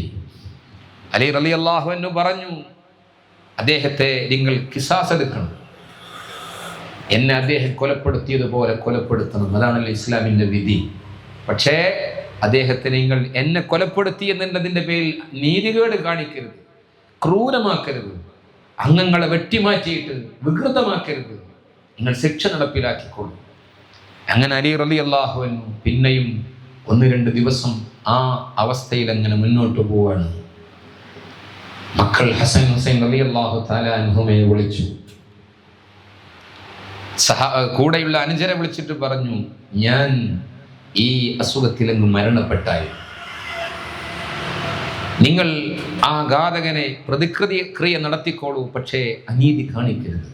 നിങ്ങൾ അള്ളാഹുവിൻ്റെ പൊരുത്തത്തിലായി ജീവിക്കണം. അപ്പൊ അവർ ചോദിച്ചു, അങ്ങ് ഈ അസുഖത്തിൽ മരണപ്പെട്ടാൽ ഞാൻ ഹസനെ അധികാരമേൽപ്പിക്കട്ടെ? അലി റളിയല്ലാഹു അൻഹു അധികാരമേൽപ്പിച്ചോളൂ എന്ന് പറഞ്ഞില്ല, എന്നാൽ ഏൽപ്പിക്കേണ്ടതില്ല എന്നും പറഞ്ഞില്ല. അതുകൊണ്ട് അലി തങ്ങൾ മരണപ്പെട്ട് പിന്നെ ഒരു 6 മാസം ആ ഖിലാഫത്തിന്റെ 30 വർഷം പൂർത്തീകരിക്കാൻ ഹസൻ റളിയല്ലാഹു അൻഹുവാണ് അധികാരം നടത്തിയിട്ടുള്ളത്. അങ്ങനെ ഹസൻ ഹുസൈൻ റളിയല്ലാഹു തആല അൻഹുമയെ വിളിച്ചിട്ട് അവിടുത്തെ പിതാവ് അവസാന ഉപദേശം നൽകുന്നുണ്ട്. മക്കളെ, നിങ്ങളോട് എനിക്ക് പറയാനുള്ളത്, നിങ്ങൾ അള്ളാഹുവിനെ ഭയപ്പെട്ടുകൊണ്ട് ജീവിക്കണം. നിങ്ങൾ ദുനിയാവിന് വേണ്ടി ജീവിക്കരുത്. നിങ്ങൾ പരിശുദ്ധ ഖുർആനിന്റെ വെളിച്ചം ഉൾക്കൊണ്ടുകൊണ്ട് ജീവിതം നയിക്കണം. നിങ്ങൾ ഒരാളെയും ആക്രമിക്കരുത്. നിങ്ങൾ കഷ്ടപ്പെടുന്നവരോട് സഹാനുഭൂതിയോടെ വർത്തിക്കണം. എല്ലാവരെയും നിങ്ങൾ മര്യാദയോടുകൂടി കാണണം. നിങ്ങൾ നാളെയുടെ ജീവിത വിജയത്തിന് വേണ്ടി ജീവിതക്രമം ഒരുക്കണം എന്നിങ്ങനെ ഉപദേശിച്ചു കൊടുത്തു. മക്കളിങ്ങനെ സങ്കടപ്പെടുകയാണ്. അങ്ങനെ 2 ദിവസം കഴിഞ്ഞപ്പോൾ റമദാൻ 19 മഹാനവറുകൾ ലോകത്തോട് വിട പറയുകയാണ്. അള്ളാഹു അവിടുത്തെ ദറജകൾ വർദ്ധിപ്പിക്കുകയും അവിടുത്തെ മദദിനെ അള്ളാഹു നമുക്ക് നൽകി അനുഗ്രഹിക്കുകയും ചെയ്യട്ടെ. 63-ാമത്തെ വയസ്സിൽ മുത്തുനബി മരണപ്പെട്ട അതേ വയസ്സിൽ തന്നെ മഹാനവറുകൾ മരിക്കുന്നു. ആ രോഗബാധിതനായി വെട്ടേറ്റ് കിടക്കുമ്പോഴും അവിടുന്ന് ഇങ്ങനെ സങ്കടപ്പെട്ട് പറയുന്നു, ഞാൻ മദീനയിൽ നിന്ന് എത്രയോ വിദൂരത്താണ്, ഞാൻ മക്കയിൽ നിന്ന് എത്രയോ വിദൂരത്താണ്. മദീനയിലാണ് ഞാൻ ഏറെ ഇഷ്ടപ്പെടുന്ന മുത്തുനബി ഉള്ളത്. മദീനയിലാണ് എൻ്റെ പ്രിയ പത്നി ഫാത്തിമ ബീവി ഉള്ളത്. അവരുടെ അരികിലേക്ക് പോകാൻ എനിക്ക് കഴിയുന്നില്ലല്ലോ എന്ന് പറഞ്ഞ് സങ്കടപ്പെടുമായിരുന്നു. അങ്ങനെ മഹാനവറുകൾ മരണപ്പെട്ടപ്പോൾ തർക്കമായി എവിടെ മറവ് ചെയ്യണമെന്ന്. മഹത്തുക്കളൊക്കെ മരണപ്പെട്ടാൽ എവിടെ മരിക്കുന്നുവോ അവിടെ മറവ് ചെയ്യണം. അതുകൊണ്ടാണല്ലോ മുത്തുനബി സല്ലല്ലാഹു അലൈഹി വസല്ലം മരണപ്പെട്ടപ്പോഴും തർക്കമുണ്ടായി. ചില ആളുകൾ പറഞ്ഞു, അതുകൊണ്ട് മുത്തുനബി തിങ്കളാഴ്ച മരണപ്പെട്ട് ചൊവ്വയും കഴിഞ്ഞ് ബുധനാഴ്ചയാണ് മറവ് ചെയ്യുന്നത്. അവിടുന്ന് ഒരു പിൻഗാമി കടന്നു വരണം. അതുപോലെ തന്നെ ഈ തർക്കങ്ങൾക്കൊക്കെ പരിഹാരം ഉണ്ടാകണം. ചില ആളുകൾ പറഞ്ഞു, മുത്തുനബി ജനിച്ചത് മക്കയിലല്ലേ, അവിടെ മറവ് ചെയ്യണം. അവിടെയല്ലേ കഅബയുള്ളത്, അവിടെ മറവ് ചെയ്യണം. അവിടെയല്ലേ ജനങ്ങളൊക്കെ ഖിബിലയായി നിസ്കരിക്കുന്നത്, അവിടേക്ക് തിരിഞ്ഞല്ലേ, അതുകൊണ്ട് മുത്തുനബി അവിടുത്തെ ഖബറൊരുക്കണം. ചില ആളുകൾ പറഞ്ഞു, മസ്ജിദുൽ അഖ്സായിലേക്ക് കൊണ്ടുപോകണം. അല്ലദീ ബാറക്നാ ഹൗല, അതിന് ചുറ്റും ബർക്കത്ത് നൽകിയിട്ടുണ്ട്, അതിന് ചുറ്റും പ്രവാചകന്മാരുടെ ഖബറുണ്ടെന്ന് പറഞ്ഞിട്ടുണ്ടല്ലോ. മസ്ജിദുൽ അഖ്സയിൽ നിന്ന് അല്പം നടന്നാലാണ് ദാവൂദ് നബി അലൈഹി സ്വലാത്തു വസ്സലാമിന്റെ ഖബറുള്ളത്. അവിടെയാണ് ജൂതന്മാരുടെ വിലാപ മതിൽ നമുക്ക് കാണാൻ സാധിക്കും. അവിടെയാണ് പ്രിയപ്പെട്ടവരെ മസ്ജിദുൽ അഖ്സയുടെ ആ പ്രത്യേകം അടയാളപ്പെടുത്തിയിട്ടില്ല എങ്കിലും അതിന്റെ പരിസരങ്ങളിലാണ് സുലൈമാൻ നബിയുടെ ഖബറുള്ളത്. അവിടെ നിന്ന് മസ്ജിദുൽ അഖ്സയിൽ നിന്ന് അല്പം കിലോമീറ്റർ സഞ്ചരിച്ചാൽ മദീനത്തുൽ ഖലീൽ എന്ന് പറയുന്ന ഒരു കുന്നിൻ പ്രദേശമുണ്ട്. അവിടെയാണ് ഖലീലുല്ലാഹി ഇബ്രാഹിം നബി ഉള്ളത്. അവിടെയാണ് സാറ ബീവി ഉള്ളത്. അവിടെയാണ് യാക്കൂബ് നബി ഉള്ളത്. അവിടെയാണ് ഇസ്ഹാഖ് നബി ഉള്ളത്. അവിടെയാണ് യൂസുഫ് നബി ഉള്ളത്. ഒരുപാട് പ്രവാചകന്മാർ.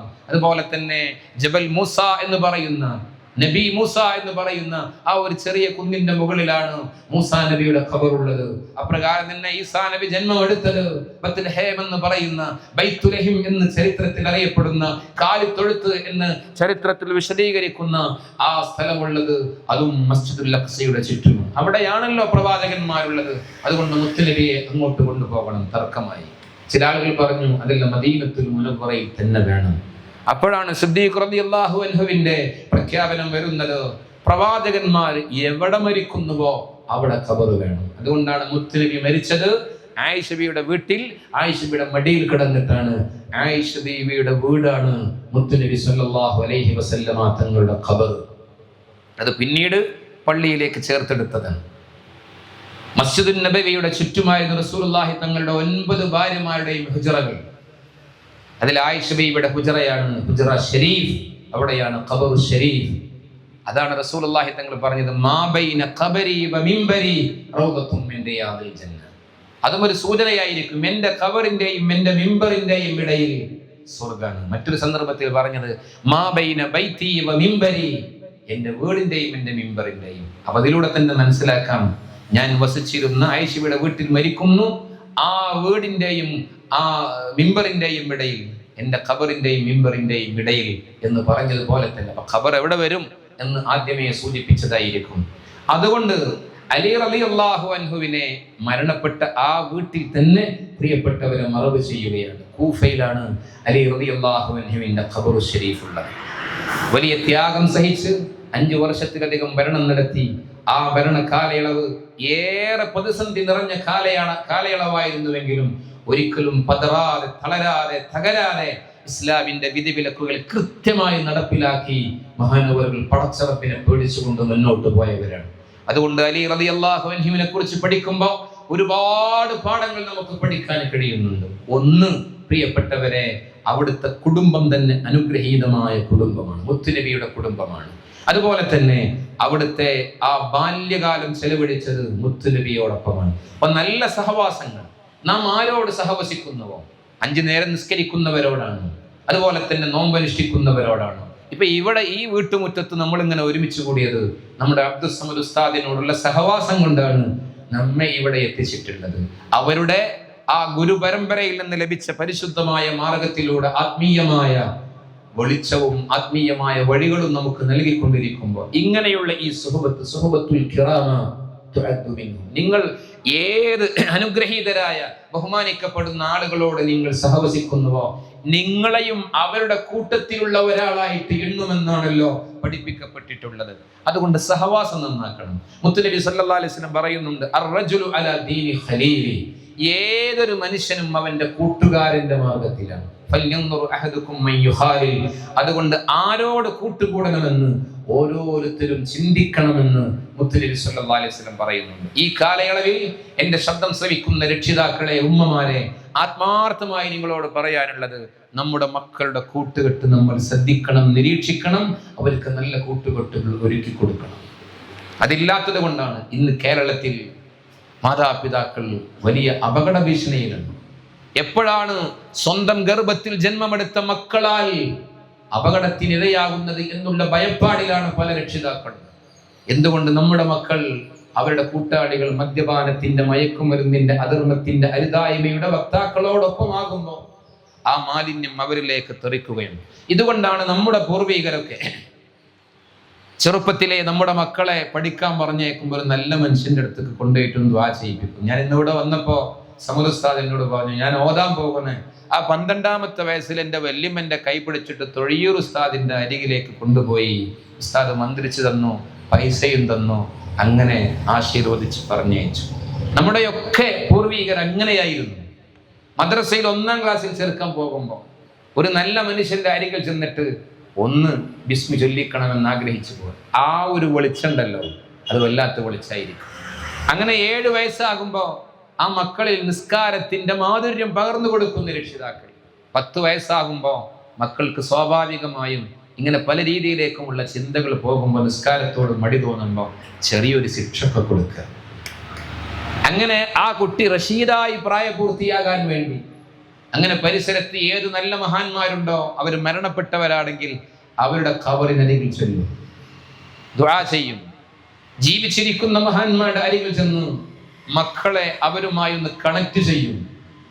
അങ്ങനെ നല്ല സുഹബത്തിലൂടെ, സഹവാസത്തിലൂടെ വളർത്തിക്കൊണ്ടുവരുമ്പോ മാലിന്യങ്ങൾ വരുമ്പോ ആ മാലിന്യങ്ങൾ ഉൾക്കൊള്ളാൻ കഴിയാത്ത പരിശുദ്ധമായ മനസ്സിന്റെ ഉടമകളായിരിക്കും ഇവർ. ഇതാണ് അലി തങ്ങളിൽ നിന്ന് പഠിക്കാനുള്ള വലിയൊരു പാഠം. ചെറുപ്പം മുതലേ മുത്തുനബി സല്ലല്ലാഹു അലൈഹി വസല്ലമ തങ്ങളോടുള്ള സഹവാസമാണ് ലോകത്തിന്റെ പരിശുദ്ധ ജീവിതത്തിന്റെ ഉടമയാക്കിയത്. അപ്രകാരം തന്നെ വിജ്ഞാനദാഹം എന്നുള്ളത്, അള്ളാഹുവിന്റെ ദീൻ പഠിക്കാനുള്ള ആർത്തി അലി തങ്ങളിൽ നിന്ന് നമ്മൾ പഠിക്കണം. നമ്മുടെ മക്കൾക്ക് അത് പറഞ്ഞു കൊടുക്കണം.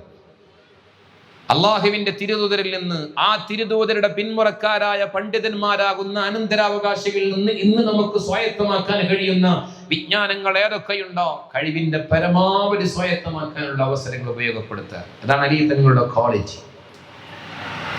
അപ്രകാരം തന്നെ തഖ്വയുടെ, സൂക്ഷ്മതയുടെ പ്രതീകമായി ജീവിതത്തിൽ സ്വന്തമായ സൂക്ഷ്മത പുലർത്തുകയും മറ്റുള്ളവരിലേക്ക് സൂക്ഷ്മത പകർന്നു കൊടുത്ത് മാതൃക കാണിച്ചു കൊടുക്കുകയും ചെയ്തിരുന്ന സ്വഭാവത്തിന്റെ ഉടമയാണ്. കുടുംബജീവിതം സ്വർഗസ്ഥമായിരുന്നു. സ്വർഗത്തിലേക്ക് ആനയിക്കപ്പെടുന്ന കുടുംബത്തിലെ അംഗങ്ങളാകണം. നീതിബോധമായിരുന്നു. അള്ളാഹുവിനെ ഭയപ്പെട്ടുകൊണ്ട് ജീവിക്കുന്ന ഉന്നത നിലവാരമുള്ള ജീവിതത്തിന്റെ ഉടമയായിരുന്നു. ആ മഹാനവറുകളെ കുറിച്ച് അല്പനേരം പഠിക്കാനും പറയാനും പകർത്താനും അതിനുള്ള പ്രചോദനത്തിന്റെ വഴി ഇവിടെ തുറന്നു തന്നത്, അതിന്റെ പിന്നിൽ പ്രവർത്തിച്ചത് ആദരണീയരായ അബ്ദുൽ സമദ് ഉസ്താദും അതുപോലെ തന്നെ ഇവിടെ അതിനുവേണ്ടി ശ്രമം നടത്തുന്ന ഉസ്താദുമാരും ഒക്കെയാണ്. അള്ളാഹു അവർക്കൊക്കെ വലിയ പ്രതിഫലം നൽകട്ടെ എന്ന് പ്രാർത്ഥിച്ച് ഇനിയും മലിയത്തങ്ങളെ കുറിച്ച് കൂടുതൽ പറയാനും കൂടുതൽ പഠിക്കാനും പകർത്താനും അള്ളാഹു നമുക്ക് അവസരം നൽകട്ടെ.